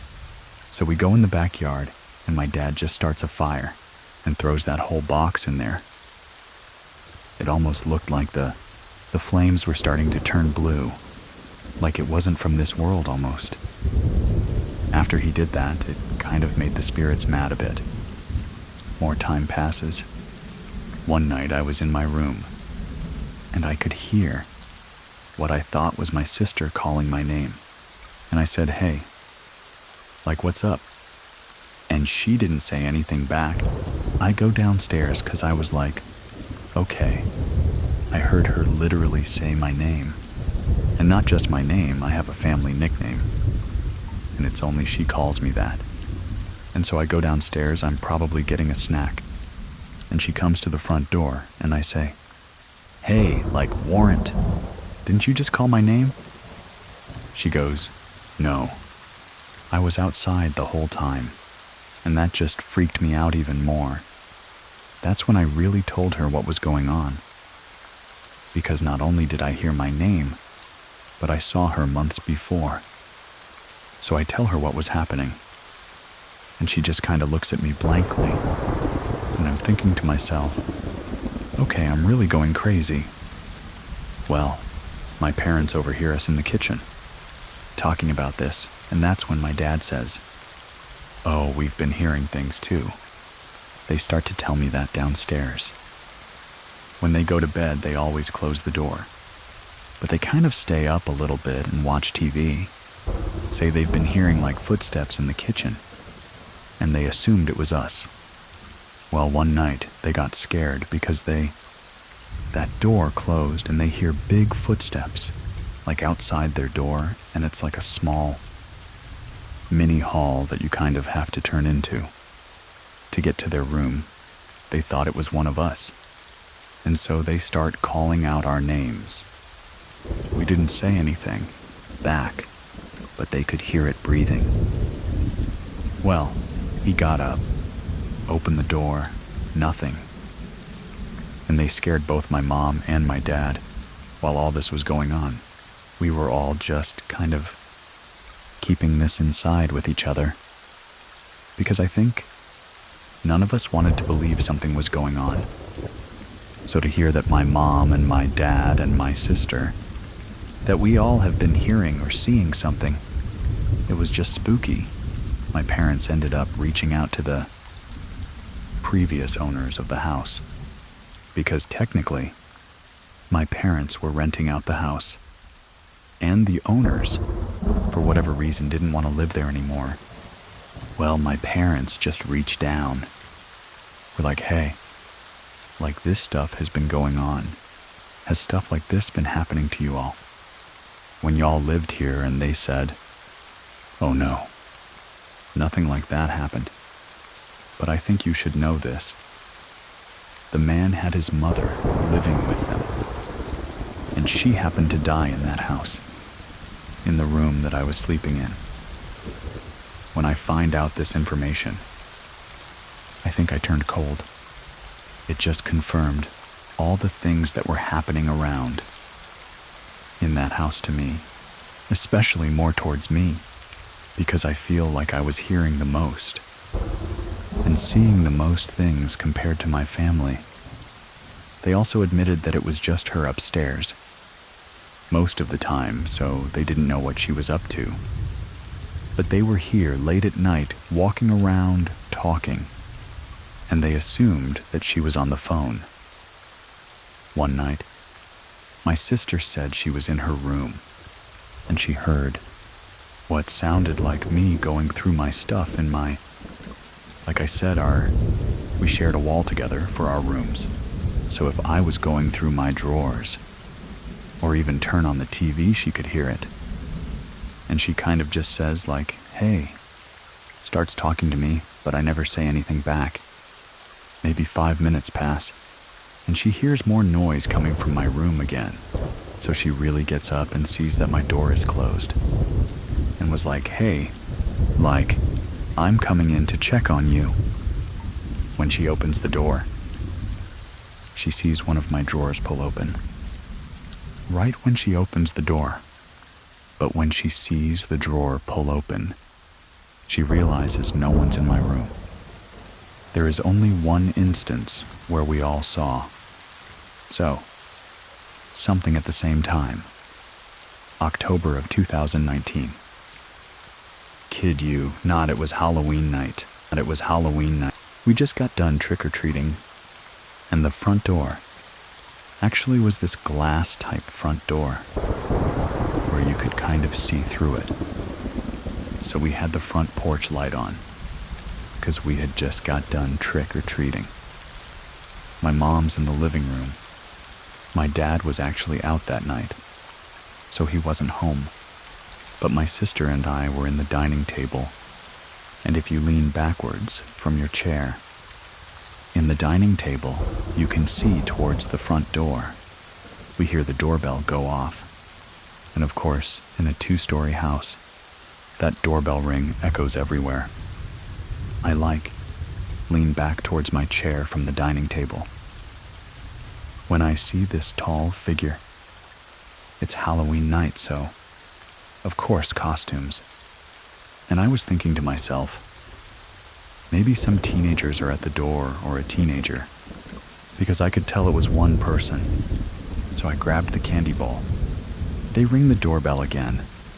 At this point, my mom and my sister behind me, kind of telling me to be careful, because it was late, but also like, yes, just get the candy out. As soon as I open the door, nothing. The shadow's gone, no one's at the front door.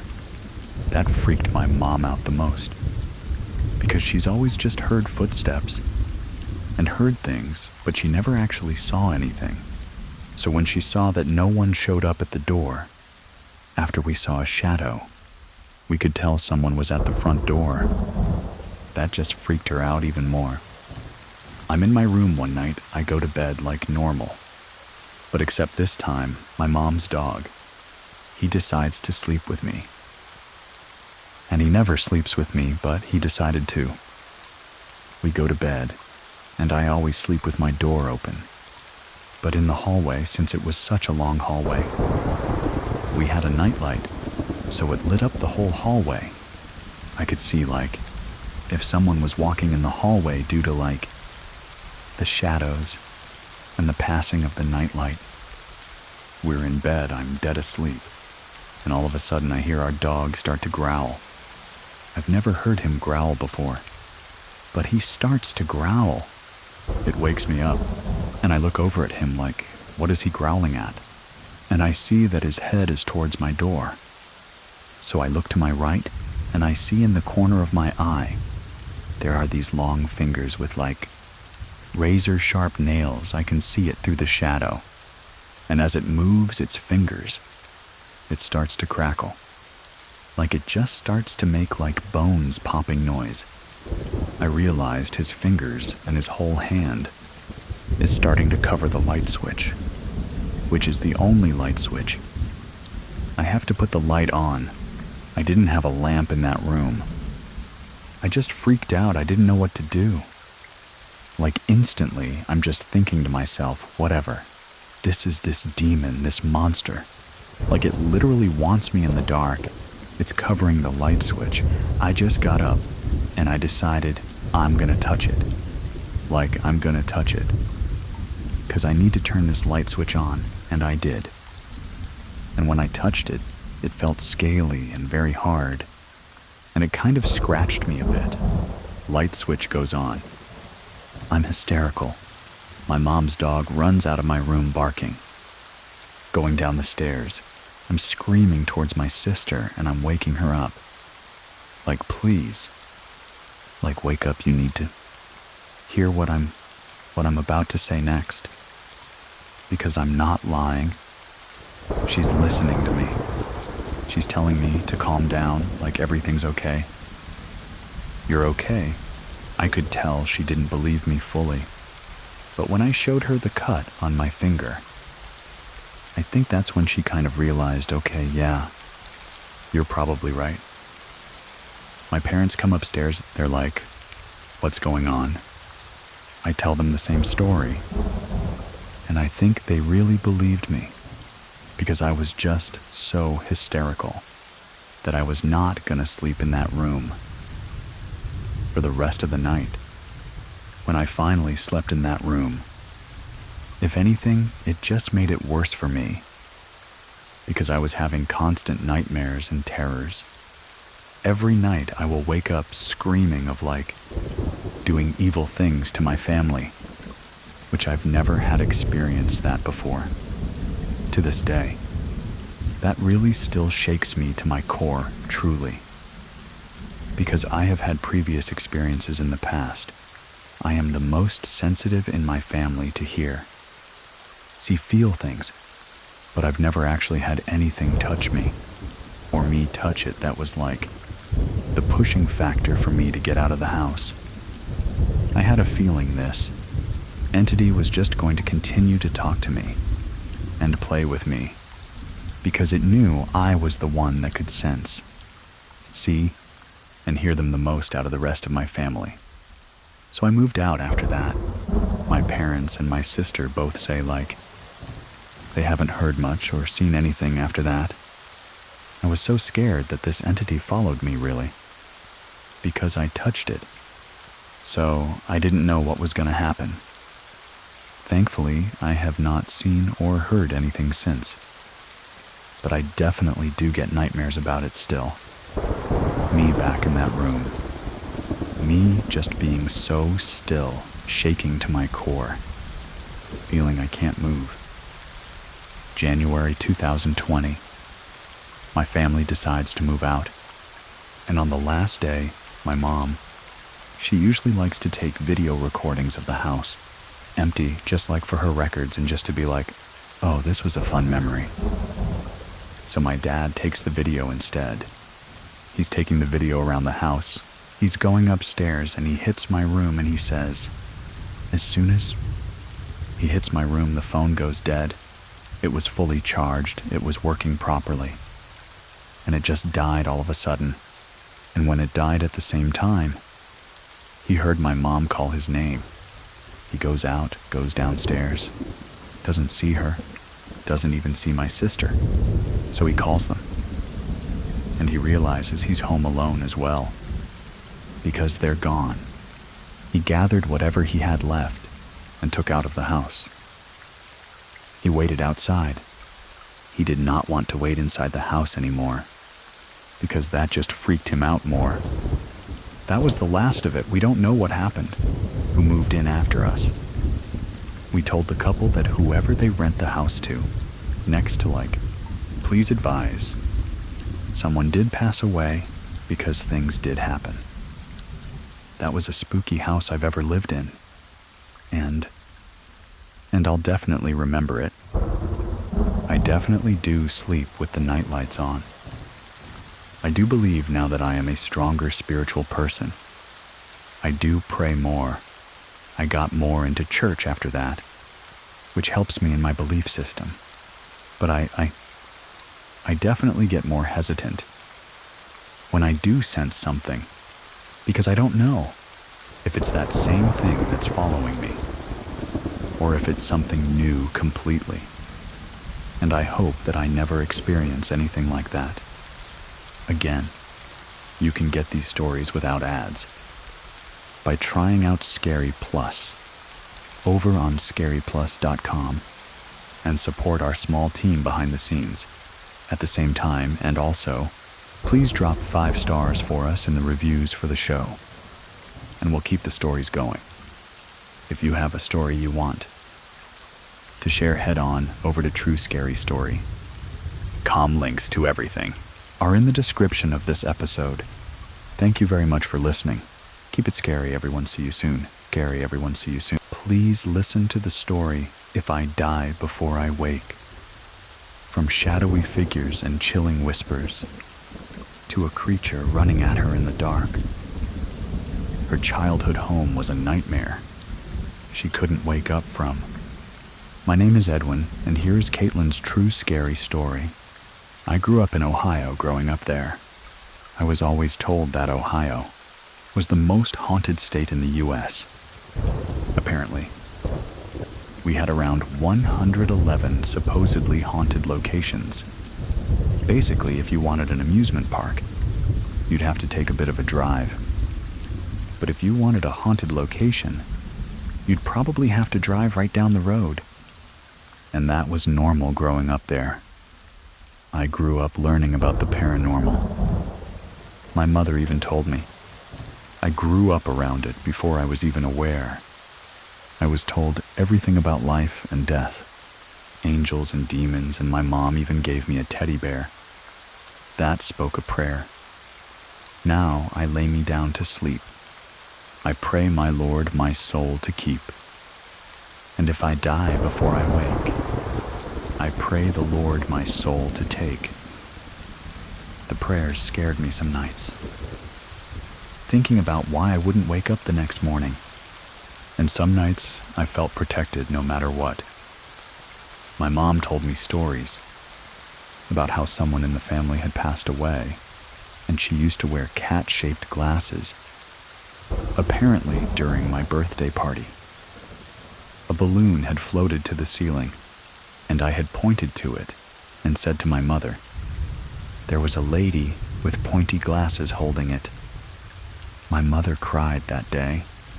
I don't remember this event, but I remember when it first started, noticing that something was off. I grew up in a house that had 2 rooms. My parents had to sleep in the living room on the couch, while my siblings and I shared the rooms upstairs. Us 3 girls had to share a room, while my brother had his own. The house had 2 bathrooms, one usable and one not. And in the bathroom that was not usable, there is this huge metal thing in the center of the bathroom. My mom explained that it was possibly an old sewing machine that got left behind. But when I tell you that this room was made of nightmares, I meant it had cracked old tiles, one window, and no working lights at all. And it was always dark in there, just a room you did not want to go into. My parents did make it off limits, but children will be children.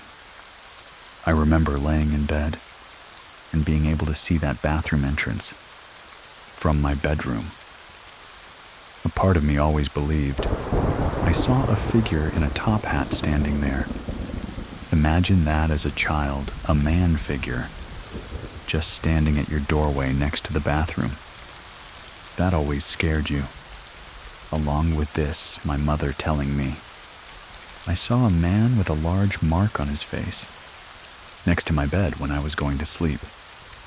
I don't recall this either, but apparently I was very shaken by it.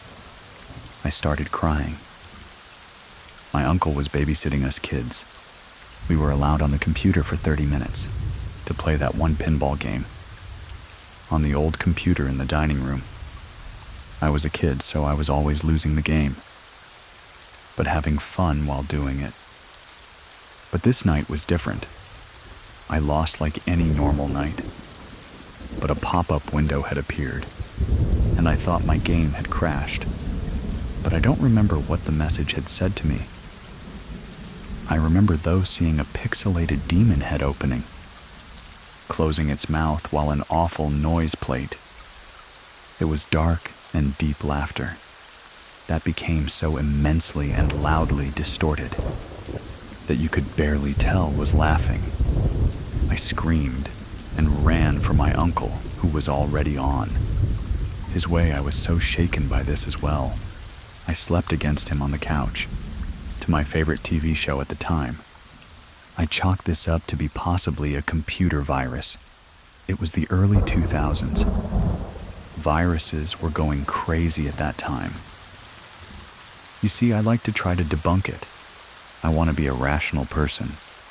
But sometimes, there are things that we can't rationalize. There's another time where I was walking down the stairs at night, and I saw a shadow of a man getting closer to me. But when I expect to see the man, as the shadow approaches, only my cat walks by instead with no man in sight. Another time, my dad invited his brother over, and as the adults played cards and board games, my sister and I were upstairs, singing to our Disney Princess radio. Out of nowhere, we heard a bang. Upon looking at the window, we saw a hand. The fingers and palms were all different colors. We could hear all the adults downstairs. My uncle, my dad, and my mother. We didn't own a ladder. And my dad and uncle walked around the house multiple times while my mother consoled us. That's when I realized I wasn't imagining things, because my sister saw it too. And from that point on, things got more aggressive and more terrifying, more physical. We had a small hole in the wall against the stairs, and for some reason, being a kid, I stuck a pencil into it. I did have an eerie feeling about it at the time, but blew it off, and then something grappled. I remember the pencil being yanked so hard, my body hit the wall, and as I yanked it back, whatever it was, yanked harder, until I eventually let go, because I was scared. I debated looking in the hole, but decided against it. Rats or mice can't tug on stuff that hard, and I can't rationalize it. Maybe my father was on the other side, working on the wall, but no. This hole was pitch black. I would have seen the exit hole had there been one. I remember playing patty cake on those very same stairs with my older sister. Suddenly, she did not fall. She did not slip. She got pushed and tumbled down 3 stairs. Her nose was bleeding, and my father immediately yelled at me, thinking I had pushed her. My big sister had defended me. She looked shocked and pale, but she never spoke about it after that. I thought that would be the climax of it all. But I was wrong, because this memory here will always make me believe in the paranormal, no matter who tells me. It was just an over-imagination incident. I know and remember fully what happened that night.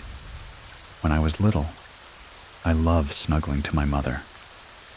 So, I would go downstairs and sleep with her on the couch. I remember being so happy and excited, like I always was when I got to sleep with my mom, after waking up halfway through the night. But going down the stairs, I stopped near the bottom. I thought maybe the dogs my parents had to keep for my dad's cousin was eating, but he was outside in the shed, where he could go outside and take care of his business, or go inside and sleep against this big Care Bear stuffed animal I'd given him that night. Cats could not make this noise. Imagine hearing someone eat sloppy. Messy, like whatever they were eating was something wet. Imagine foods like spaghetti enchiladas, things like that, and someone wolfing it down, as if they were on a time limit, smacking lips, slurping, chewing with mouth-open, mouthful type noises. But I knew this wasn't human immediately. I knew why. Because imagine the sounds with aggressive noises too. Grunts, growls, heavy breathing, and then, to top it off, I heard cracking, like whatever it was eating had bones. It was snapping, crunching, and eating it. I thought my parents had died. I had to do something. And in my brain, I had to see what was happening. What if my parents needed help? Looking back, I don't know if I was curious or just brave. I felt electricity shoot through my nerves, by the sound alone. I don't know what made me investigate further. Other than my parents possibly being in danger, I needed to have answers. I stood in front of the living room doorway, trying to strain my eyes to see anything in the pitch-black room. And I stood there without minutes, and then I heard it. A grunt, an abrupt, confused short grunt, as if it acknowledged me, as if it didn't know I was standing there. And I was caught at the wrong place, wrong time. There was this deafening pause. I couldn't even hear my heart pounding, but I felt it. My breath pitched. If I stayed perfectly still, I would be okay. That maybe if I didn't move a muscle, whatever this thing was couldn't see me or hear me. Maybe it would leave me alone. Maybe I could leave and get help or call someone. I don't know. All I knew at the time was not to move, and to not make a peep. My heart, I'm sure, was pounding so hard someone could easily feel it. I truly thought this was how I was going to die. And then running. It was running. I could hear it rapidly coming at me in the darkness. I knew it was dangerous. I knew it could outrun me. I stayed perfectly still. My eyes kept flicking to the light switch in front of me. The noise was hypnotizing. Alone, it's all I could focus on. And then deafening as it got closer and closer. It was running on 4 legs. I could hear that much snarling and growling loudly. Again, I have no clue what came over me to actually move, but I remember why I did it. I can only describe it as a mother's love and a trust with her child. My mom told me multiple times paranormal hates lights. She even gave me a nightlight in my room after finding out about all the stories. I told her I trusted my mother and I didn't know what else to do. Right as I could hear it nearing the doorway, I lunged forward and flicked the light on. Nothing. All the noises stopped. It was silent. My eyes adjusted to the light as I stared in every nook, trying to find anything that would scream danger to me, but nothing. Even as a little girl, I wanted to rationalize this. My father was sleeping on the floor. My mother sleeping on the couch, undisturbed. Both sleeping peacefully. No scratch marks in the carpet. An empty pizza box door locked. No animals' TV off. Remote on the side table, absolutely nothing. I turned off the light. I didn't want to wake my parents, but I stood there in case I heard it again. But silence. I ran over to my mother and climbed on top of her as fast as I could, burying myself against her body as I tried to sleep. And eventually, somehow I did. After that incident, all those things stopped. I grew up and never really spoke about it. Unless talking about paranormal stuff, I will always hold these memories fond in my heart. And despite growing out of these beliefs, I saw into adulthood, I will also. Always be fond of my mom's loyalty to her faith, and teaching me it as a young girl, to this day. She's still religious, and speaks to me about that faith. I spoke to her about growing up in that house, where it all started for me.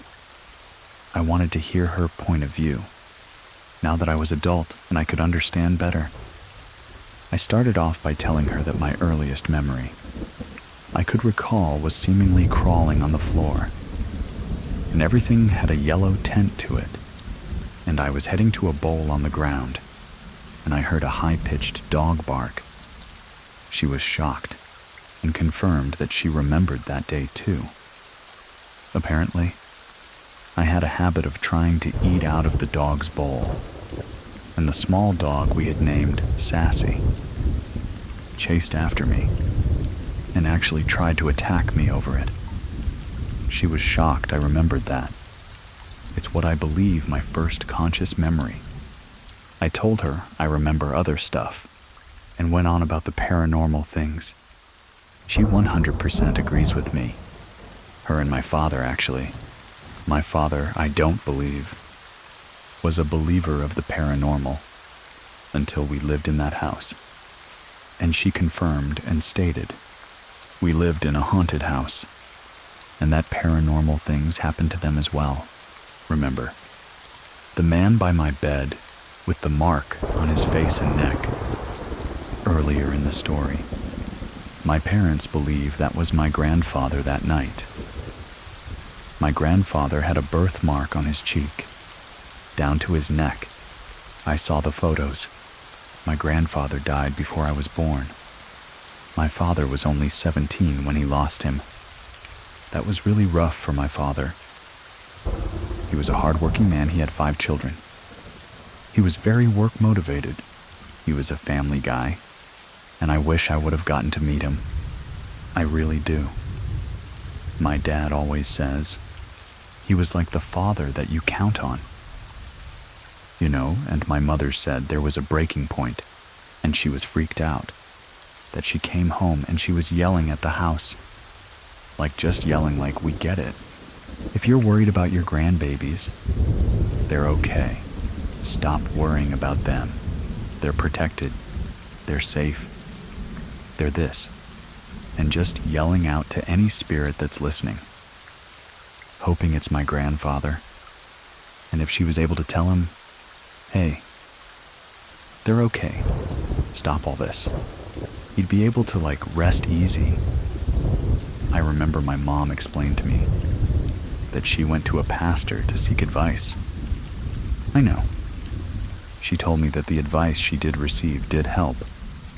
But upon hearing this, I wondered if my grandpa was checking on us. In the shadow of the man. What if that was him without me noticing? I wonder what he would have thought of me. And how did he truly come to visit us? If he were hurting about having to see us in a spiritual way rather than physical. I wonder if he still checks on us every now and then. I wonder if any of our loved ones I lost check on us, if they're able to, and where they are now. But one thing I cannot shake is that night. I can find comfort in my mother's explanation, but pushing my sister along with the memory, I can't forget that couldn't be my grandpa. And to this day, I don't know what it could have been. But whatever's on the other side, I don't think I want to know what it was. Now I'm all grown up, moved out of state, and I'm in a relationship.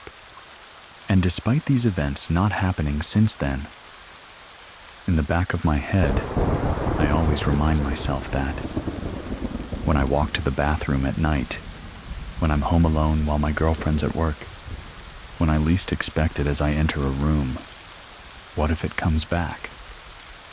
To share your true story with our community, head on over to truescarystory.com and fill out the form. Everybody gets a response to get in touch with me. You can find links to everything in the description of this episode. Thank you very much for listening. Keep it scary, everyone. See you soon. Please listen to the story, Unwelcome Visitor. Don't listen to this one alone. What she thought was her uncle's spirit returning turned into a terrifying encounter that she will never forget.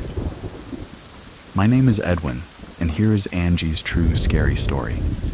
My name is Angelica. I live in Murrieta, California. This happened in Temecula, California. More Winchester. Past Lake Skinner, its very secluded area hills. Cows, fences. And your closest neighbor is about a mile away. At night, it was pretty scary. The only lights you can see were the houses that you can see through the hills. Around this time, my parents had divorced, and we lived in a home in Monrovia Valley. In that home, I experienced a lot of dark energy. During their divorce, it was very ugly. I have to say it was like a spiritual battle going on. We ended up moving to my aunt and uncle's home. In Winchester, they graciously opened up their home to us because my mother had nowhere to go at this time. My uncle and my aunt, they were working and they had their own business. They were pretty well off. They had a beautiful property. It was a ranch, we call it El Rancho. It was a one-story flat, and with 3 houses in the back. The only people who would come were those who lived there. Around 1995, I was 13 or 14 years old. My uncle passed away. It was very unexpected. He had gotten into a car accident. It was pretty tragic. He actually ended up on the news. We didn't know what to make of this, or how to move past this. He was a pretty big part of our family. He had such a huge personality. He was a father figure to a lot of people. Especially me during that time, it was very hard. 2 months later, or still getting over his passing. This happened early in the morning. I was sleeping. I heard 3 knocks. It was like somebody knocking on the door. It wasn't fast, it was like a normal knock. The first one was like knock. The second round got a little bit louder. Third round got a little bit louder. I was awoken up by the second 3 knocks. I was just laying in bed. I was looking around. I knew that it was very early. I didn't hear birds chirping. I didn't hear the dogs barking. Again, I hear 3 loud knocks. I'm looking around and I'm scared. I'm just thinking to myself, am I the only one who's awake? Am I the only one who's hearing this? I turn to my cousin who's laying next to me. We shared a room. I go to wake up my cousin. I push her. She does not wake up. I hear 3 loud bangs again. The door that these bangs are happening on, they're on a security gate.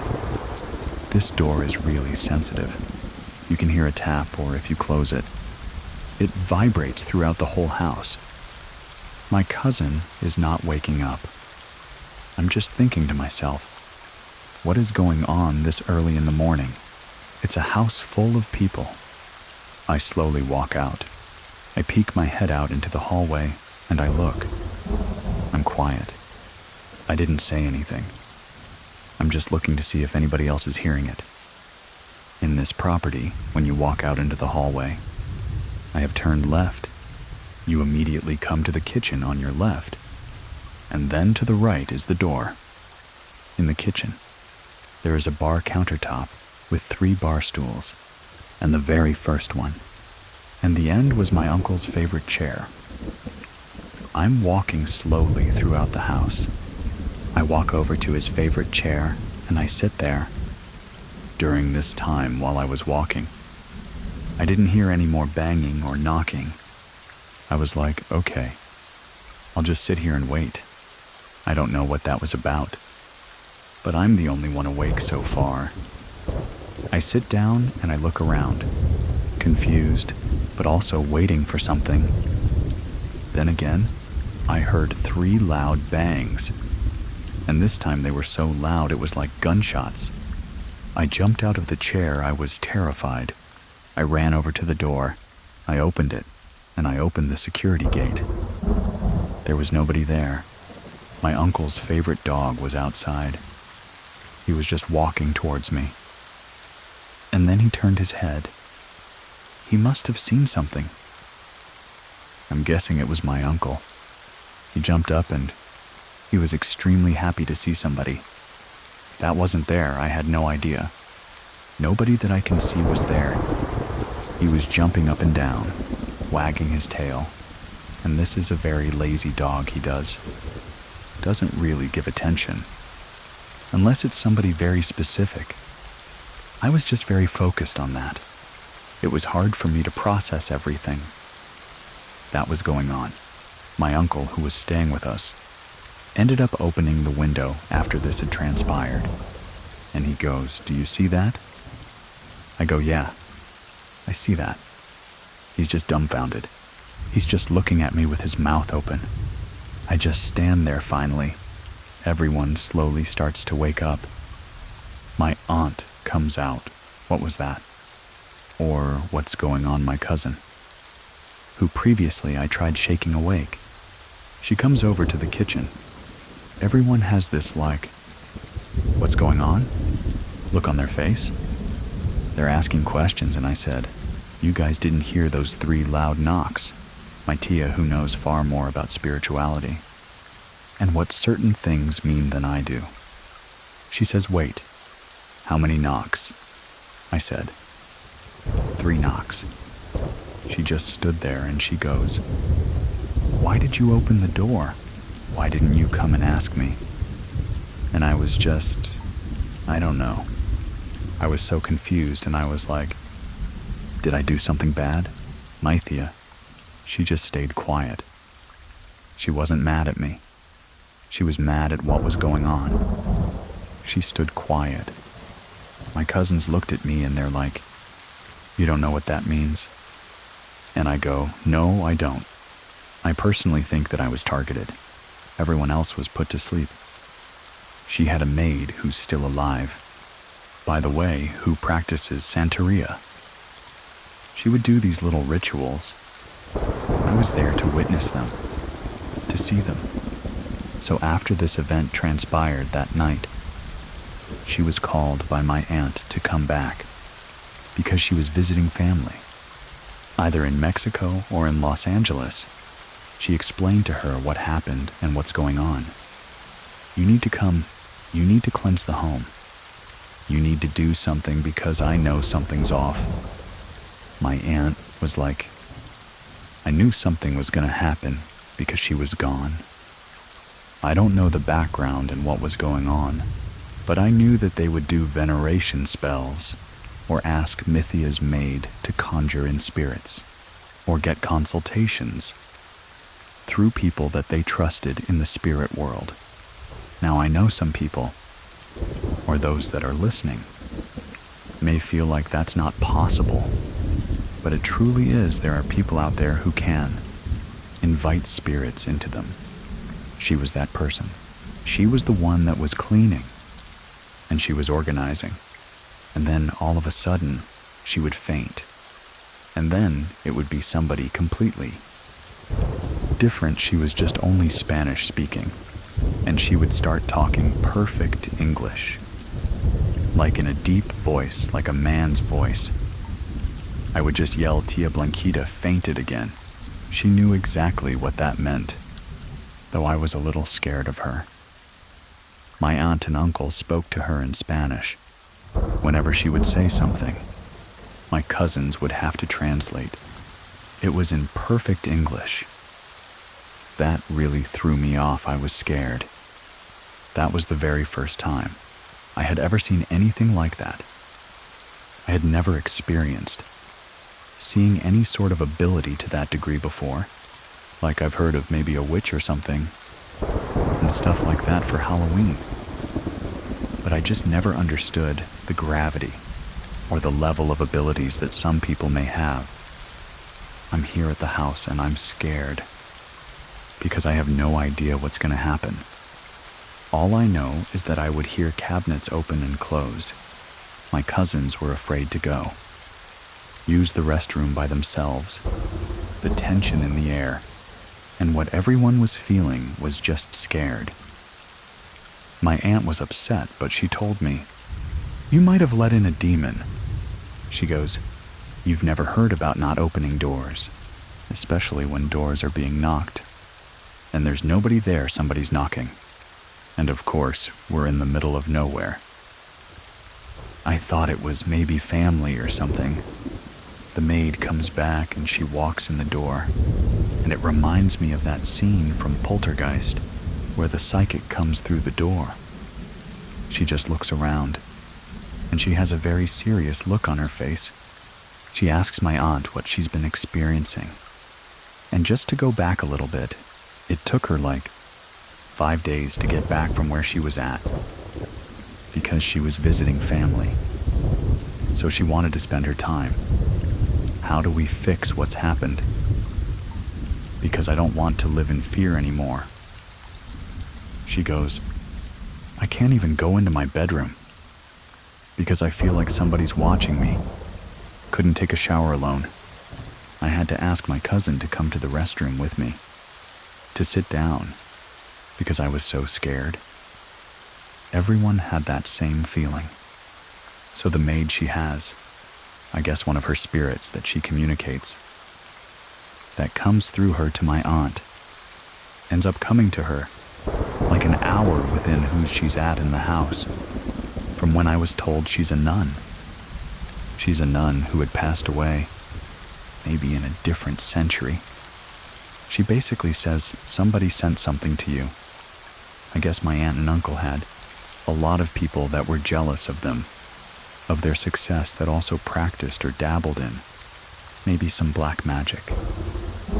They waited for whatever low vibrational or dark entity to be sent to her home. Of course, me being the vulnerable one, I was the one who opened the door. And I don't live with guilt. It was just more of not knowing. Maybe a little bit of ignorance. No one ever talks about that. No one ever told me. Later on that night, the maid, she's cleaning, she's working, and she faints. It's my uncle. He starts speaking through her. You have to know that. Whenever a spirit enters someone's body, that person takes on their mannerisms. That person takes on their whole personality. That's who they are, how they walk, how they speak. Even her face changed.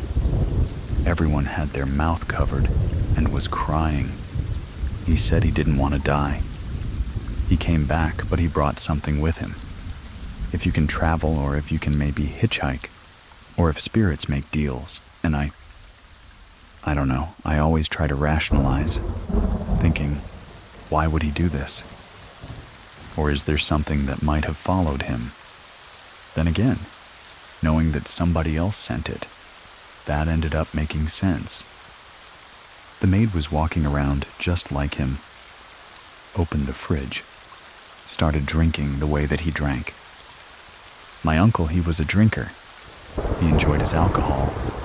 He started to drink. Or she started to drink. The maid started to talk to my aunt. He was just saying how sorry he was. And in mid-sentence, that's when she fainted. Once the maid ends up fainting, she's exhausted. She cannot do anything. She needs to rest, because it's so much energy that's being used. so she rests. The next day, she performs this ritual with a huge pan on the floor. She puts all these herbs in the middle. I had no idea what was going on. I just know that I was a part of it. It was just so interesting to see her gather up all these ingredients, and there were just flowers and herbs and different types of roses. I'm thinking to myself, oh, okay. I had a million questions. I'm like, am I going to get hurt or what's going to happen? Everybody else pretty much knew. What she was doing was for the betterment. Me being newer and not being exposed to this at all. I was a little scared, but my cousin talked me down. This is so we can help move him out. Help move him on where he needs to go. I said, okay, if that's what it's for, I'm all in. She puts balm or incense into the pan, and there's a good smoke going. She starts singing these prayers, these words, and she's praying. Each of us had to walk over the pan, but in a cross. We walk up, walk back, and then go to the other side. So then it was like, you would make the sign of the cross. Each of us had to do that. After that was done, she had to go through each room, everywhere in the house, and do her thing. I didn't follow her, even though I wanted to, because I was so interested in what she was doing. I just stood back. After that, she says, okay, give it time. Probably within an hour, the house felt so beautiful. Everything was lifted. Everything felt back to normal. Even though he had passed away, it didn't feel like anybody was there staring at me. The house didn't feel heavy anymore. I wasn't living in fear. We didn't hear things throughout the house. I was happy in that sense. But I was just sad because I let whatever was in. Even now, I have the conversation with my kids.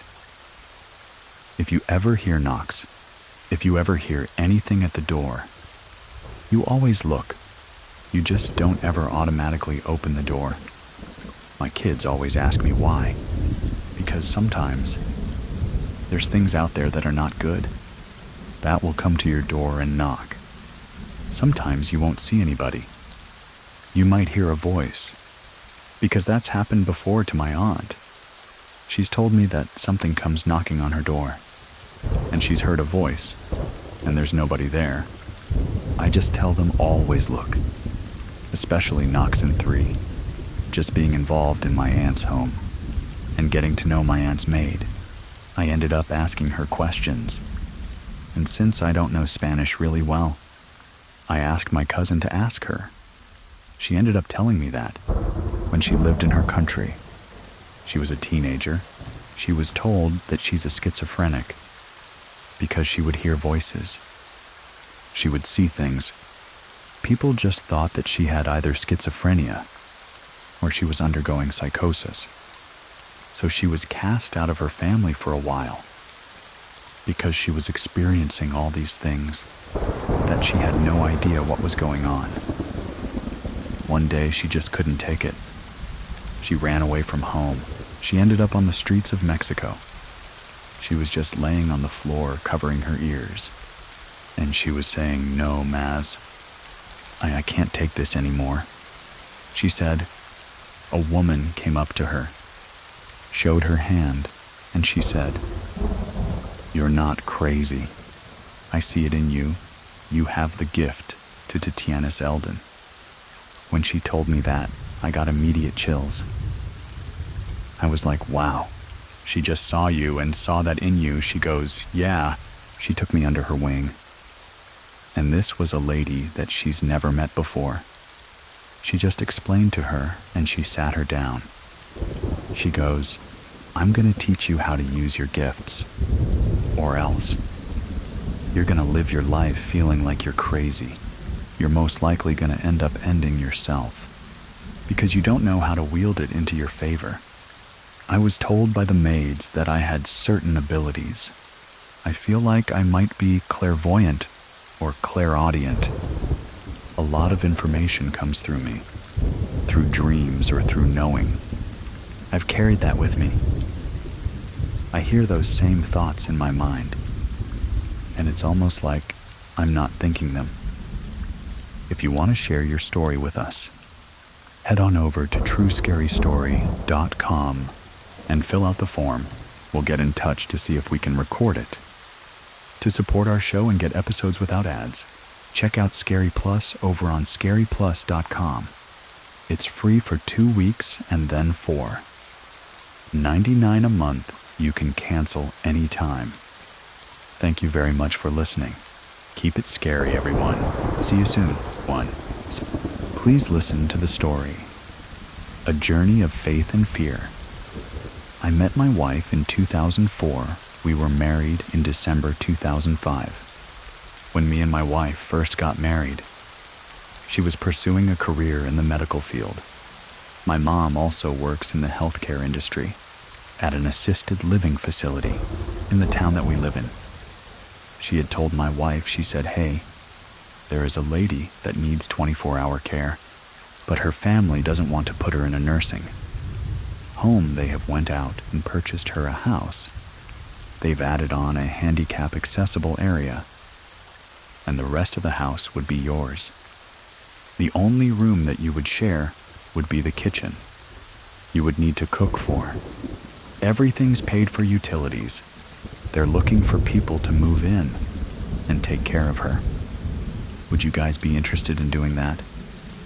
We thought about it. We're like, maybe that's a good thing. We could save a little money. And we agreed. We ended up moving out of our apartment. In January of 2007, moved in with this lady. This is where things started to change for us. This lady had one family member that was just really didn't jive with me. This woman was very dark, depressing, if you will. She's never seemed to have anything good to say. Never had a smile on her face. She was never really a happy person. It was really sad, but we dealt with her.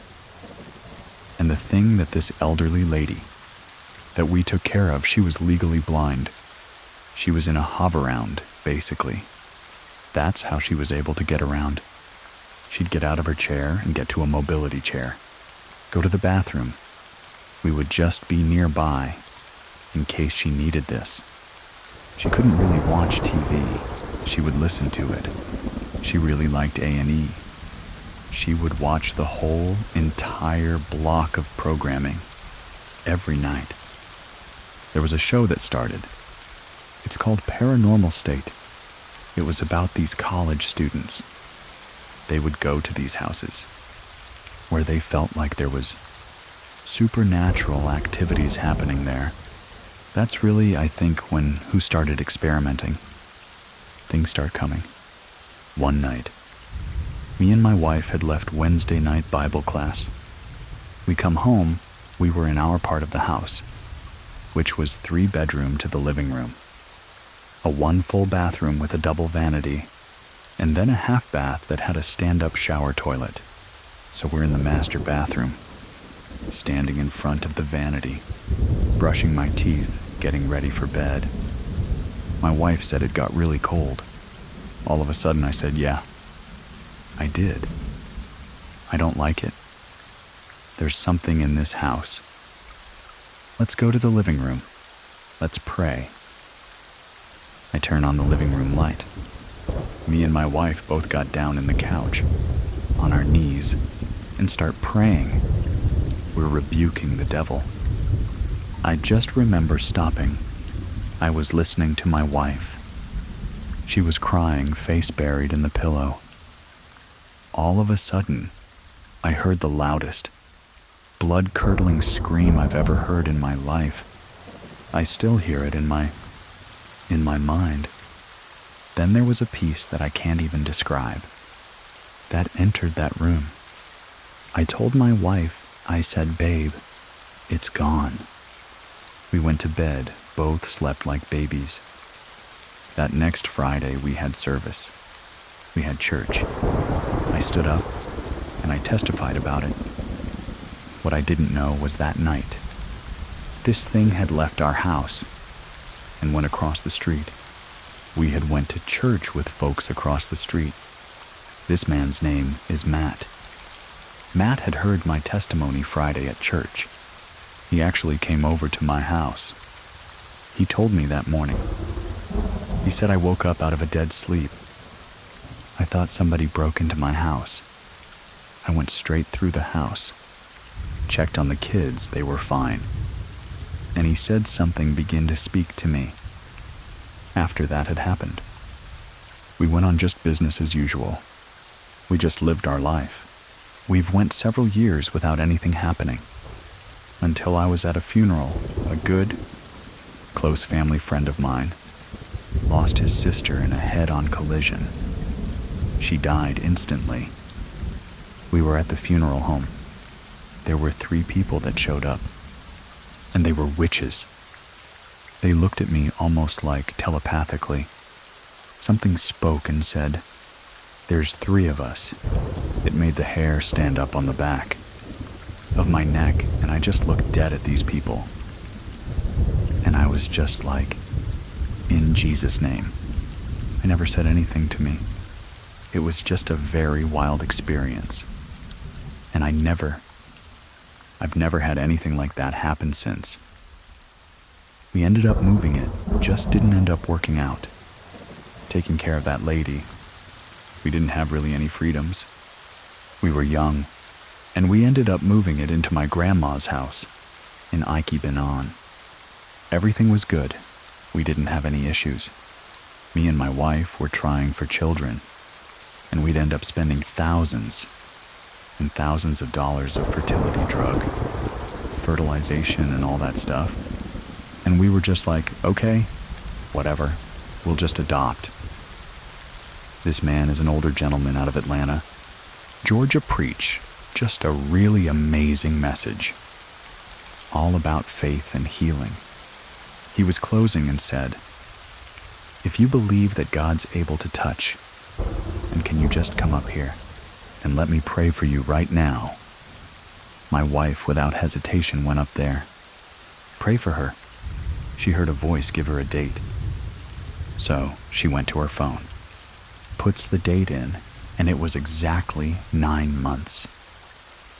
On the very day that it saved in her phone, she got a phone call from her friend that she worked with. She called me. She said, "If you and your husband looking to adopt, my mother's friend has custody of her granddaughter." My wife hangs up the phone, and she just instantly starts crying. She goes, "You ain't gonna believe this." And then she tells me that. She unloads that on me. I'm like, unbelievable. A week later, they called us and said, she has a half-sister that was just born. And we went from an emptiness to a fullness, like literally overnight. This is where it seemed like the activity picks back up again with us. When they came to be with us, they came out of a very horrible condition, a very horrible situation. In this family, there was a half-brother and half-sister that were in the occult practice. Witchcraft, and their dad had committed suicide. They also had 2 cousins in the same family. Father-son commit suicide. The dad committed suicide too. 3 years later, son committed suicide. This whole family line was completely played. It was just a very nasty, bad situation that these girls were brought out of. I started having these nightmares. I would be asleep and feel this dreadful, overwhelming fear come into the room. It's always the dark shadow, figure of a man that walks to my side of the bed. It reaches for my throat. It tries to choke me. I am fighting with everything I got, just to say the name of Jesus. It takes every ounce of strength. Once I get the name out, then the hands receive. And I just keep saying it until I wake up. And I'll wake up in a full flesh fight mode. It started after we adopted our girls. And then I started traveling all over the United States, in Ikebana on Alta, I was working my first job out of town in Bradenton, Pennsylvania. I was staying at the Holiday Inn Express, right there on the river. I was sharing a room with a guy that worked night shift. But he wasn't there. I was turning in for the night. I got that overwhelming feeling of dread and terror come over me again. I watched this black figure of a man come through the door and get real close and start to grab my neck, start to squeeze.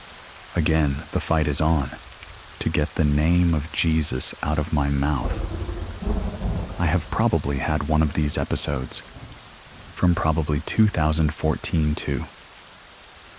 I think the last one I had was probably a few weeks ago. Pretty brutal. Me and my wife and my daughters were coming home. Who just turned down our road? There's a greenhouse on this country road, and there's a street light. On the opposite side of the greenhouse, there's a home. We had just turned at the light and started down our road when I seen this 10 or 11-year-old girl on a Razor scooter widening right across the road. My daughters were like, "Dad, what is that?" The face is a pale. Dick looked like death. A dead face. Pale, sunken, hollow eyes. It was wearing a jacket with fur around the face, staring right at us, and went right across the road and vanished into thin air. I stopped. Stop right in the middle of the street. The light actually dimmed as this thing crossed the road. I backed up, turned my brights on, shined them, because I was like, where did that kid go? There was nobody around. My wife said, just go to the house. It just makes you think, where do these things go? If you don't have the power to get rid of them, they just what? Do they just take up shop at your house? Do they just mess with you? Move. Moving on around August of 2021, my wife came to me and she said, "Hey, you ain't gonna believe this." I said what she said, "I'm pregnant." We've been married, this is year 19 for us. I was excited and I couldn't believe it. I grew this house. I'm like, we gotta pass. We gotta buy a house. We ended up finding perfect house. Right there in the middle between church and work. It's perfect. She had moved in April 2022. Ate her first meal April 4th, 2022. Down the road from us, the trailer park. And there's a lot of bad activity that happens. This trailer park, a lot of drug use. A lot of meth cops are coming and going. My middle daughter, being the social butterfly that she is, she made friends with a girl that lived in the same apartment. She said I want her to stay the night. I like to take her to Sunday school. I said I work, that's fine with me. I don't care. This little girl comes over and we feed her a good meal. We're getting ready for bed. On a matter of fact, I'm in bed. These girls come running down the hallway, down to my room, busting my door like, yeah. He saw something. He saw this giant shadow walking down the hallway towards us. I said, this is what we're gonna do. I said, we're gonna go living room. We're gonna pray, we're gonna get rid of this thing. This little girl's looking at me. She said, I've seen this before. It's at my house. It changes colors. I looked at her. I said, honey. I said, I want to tell you something. I said, you didn't do anything wrong. You're gonna pray about it. I'm gonna help you. She's crying. He started praying. I felt that heaviness lift. I told him, I said, we're good. Y'all go to sleep. We'll see you in the morning. With the rampant drug use in this adjacent neighborhood, I believe that there's residual spirits that are out. I was sitting in my living room one night, minding my own business, but out of the corner of my eye, I seen something manifest in my kitchen.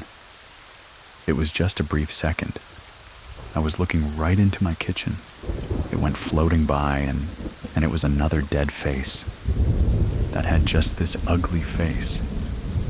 No eyes, just this ugly, dead-looking corpse on the face. And I've seen that twice. It's probably the start of this year. I was going to bed, and I got a big guard dog. He always lays next to my bed. He just starts growling, and I hear this. Right in my doorway in my closet. Am I really hearing this? I thought about David, and when David slew Goliath in the Bible, and I was like, you know what? I'm not going to fear whatever this is, because I got something greater. I just fell asleep, I just went to bed, and that was that. But I will tell you there are good times that I've got up in the middle of the night, thinking my Lord and my will. One of my dogs have an accident in the house. I'll smell putrid. Like absolute putrid smells like what in the world? Like just pure death. I'll go look around, there wouldn't be nothing there. And I'm like, okay, I know what this is. Every time I'm just getting out of a prayer. That's why. I guess really why I wanted to share my story. Because I've experienced this in High Amsterdam. And this is what I've experienced. Me, personally, I just believe it comes with the territory. It comes with what I'm doing. You can share your story with us by going to scarystory.com and filling out the form. We're building a great community here, so thank you so much for your messages and reviews. You can support us and get the episodes without ads by trying out Scary, plus links to everything are in the description of this episode. Thank you very much for listening. Keep it scary, everyone. See you soon. Please listen to the story, Something Evil Lurks in My Grandmother's House. In Ik ben Uch. I was roughly 5 or 6 years old. Me and my family had just gotten back from a vacation in Texas. We all stayed at my grandmother's house because it was closer than ours. And almost everybody was exhausted from the long drive. I had slept off and on in the car, so I was almost wide awake, but not fully. It was around, I want to say, 2 a.m., and I was in the living room watching one of my DVDs. I got through about half of it, and I heard the poor creak from upstairs. Then footsteps came down the stairs, and they stopped at the bottom, and there was another creak in the kitchen.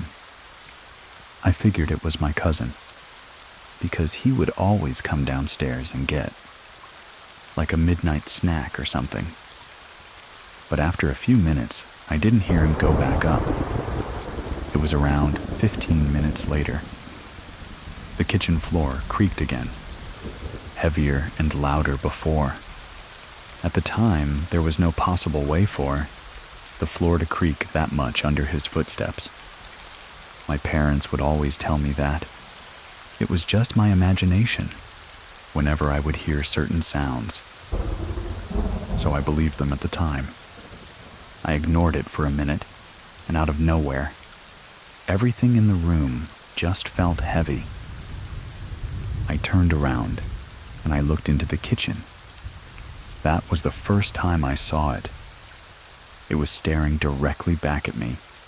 It was a big, black, shadowy mass. It had very light, small piercing to red dots, which I'm just assuming were its eyes. It had a face, however. It was just blurry and disoriented. I tried to scream, but no sound came out because I was just that terrified. It didn't move at all. It was just standing there in the corner. After a few minutes, it just disappeared through that door. That's right next to the stairs. That leads to our laundry room. It went just straight through the closed door. I ran straight upstairs. Once that heavy feeling was gone, I stayed in my parents' room for that night. I didn't sleep. We went back to our house. A couple days later, that's when I mentioned to my mom exactly what I had saw. Her response was the same as it always was. It's just your imagination. We'll make sure your cousin stops watching scary movies around you. I didn't sleep well for about a month after that. At this point, I had grown insomnia and sleep paralysis from seeing this thing. Looking back at it, I feel like she believed me. However, at that time, I think that she just didn't want to scare me. She started to burn sage around the house almost daily. I never knew exactly why at the time, but the shadow person went away.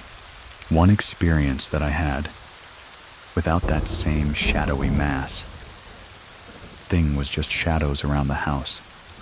If I went into the kitchen or something, I would see one in the corner of my eye. But whenever I would turn my head, it would just go back behind the wall it was, or go back behind whatever it was behind in the first place, almost as if it didn't want to be seen. It was the day of my 12th birthday. Everything went well, and I had the average birthday party that a 12-year-old would have. All my family, my friends, it was just a big party. Everybody had left already because it was around 11 p.m. I was in bed, almost about to fall asleep. I decided to turn on my TV. I don't know why, but I fell asleep. I woke up, I felt like I couldn't breathe correctly. And the energy in the room, once I became aware, it felt the same as it had before. At my grandmother's house, I opened my eyes. That is when I saw it for the second time. It was standing at the edge of my bed this time, just staring back at me, with the same red eyes as it had before. My door across the room from me slammed. I screamed and my mom rushed in. Within a matter of seconds, it was gone. My mom was yelling, "What happened? What happened? Are you okay?" Just over and over and over. And then she sat on the bed with me, trying to comfort me. I looked at her, and her face was just pale. I had 3 long scratches on my chest and bruising around my neck that almost looked like fingerprints. The first thing she said after noticing these things was, "You're not sleeping in here anymore," after about a week of me not sleeping in my bedroom anymore. She decided to start cleansing again. That didn't work this time. I don't think it was enough. My parents began arguing, which wasn't like them. They've always been a very happy couple. At that point, they were together for a little over 20 years. Everybody in the house just became extremely negative. Within a few months, they had gotten divorced. I remember 2 months after they divorced. My mom had called my grandma to come over. I had no idea what they were talking about. But after that, my mom just became severely religious. She would constantly pray over me in my room. She would constantly bless the house. She was doing more sage than before. She had put up crosses everywhere in the house, and it was just a constant cycle. We continued this for months, and at this time, she got sick. It was cancer, which came completely out of nowhere, like cancer usually does. The timing of it just wound up a little bit too much. That's when she decided that we are going to need professional help. She started getting a priest to come around because she didn't have the energy from the chemo to do everything like she was before. So he would bless the house twice a week. I think it was, and he would bless my cousin. He would bless me, my mom, just everything. It seemed to be helping, but it was just too much. I think for everybody. And my cousin ended up moving out. He was 17. Me and my mother were still severely negative, but after he left the house, about a week after he was just back to his normal self, I was still having the same shadow, the ones that just hide when I look at them. They never would scare me, so I wasn't necessarily scared of them, because there wasn't any bad energy. When I would see them, unlike with the other thing, it was a Sunday morning and my mom had woken me up, way earlier than she normally would, and me being a very moody teenager, I was like, "Ma, what do you want?" And then she said this, in a tone that was just heart-stopping, if that makes sense. Because my mom isn't a very serious person. She's always been very bubbly. Like I was before all of this happened. She sat on my bed on the edge of it and she was like, "We need to talk." This was the moment that changed everything for me, for the rest of my life, including today. The first thing that she said was, "I believe you." My jaw dropped pretty much. She finally had told me what her and my grandmother had spoken about. That day, she told me what my grandma had done years prior to their conversation. It was the 70s she had wronged a lady, and the lady had threatened to curse us. That would follow through. The women in the bloodline. It obviously didn't want to believe it, but my mom was very shaken up as she was telling me this. She described the same shadowy figure, like the one that had the very heavy energy. She described that to a team, and we had been seeing the same exact thing. It's just been a pattern. My mother has a sister as well, a twin sister, and she had a baby girl that is my cousin, and the same thing happened to her. I almost had a sense of relief, because I wasn't the only one. My grandma hadn't mentioned anything to my mom until that one day they sat down and had to talk. This was the point where everything slightly goes blank. I don't remember much from that day, but right after she told me that information, then she let me know that it's not gonna go away, and that it's never gonna go away. Anyone who knew me knows that I have always wanted to be a mother. So, when my mother told me that, I wasn't going to be able to have a baby girl without risking her having the same trauma. And that seeing that same figure as us, to say the least, I was very heartbroken after I learned that it was bloodline related. I moved out and I moved into a small house now. I'm now 21 and I am married. I still see that shadowy mass pretty frequently because I'm not cleansing the house like my mother and the priest were doing before to make everything stop. I was going to church, but that was all I could really do. So I have now come to terms with the fact that this is not gonna go away, and I'm still gonna see that same thing, regardless to what I do.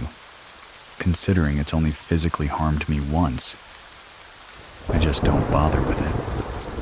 When I see it, I'm obviously terrified, but I feel as though it can't really hurt me anymore, because I'm not letting it.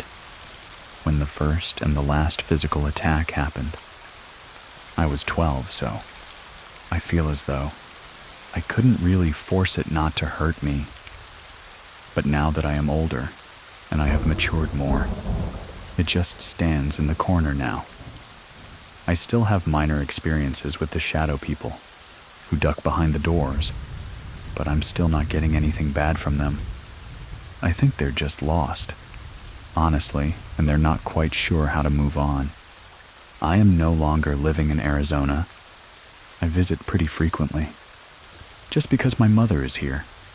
I'm so haunted by this on a daily basis, and I hope that my story would help somebody who's going through something similar that is borderline related, would make them feel less alone. Which is the whole reason why I'm sharing this. You can support the shows and stories by trying out Scary Plus.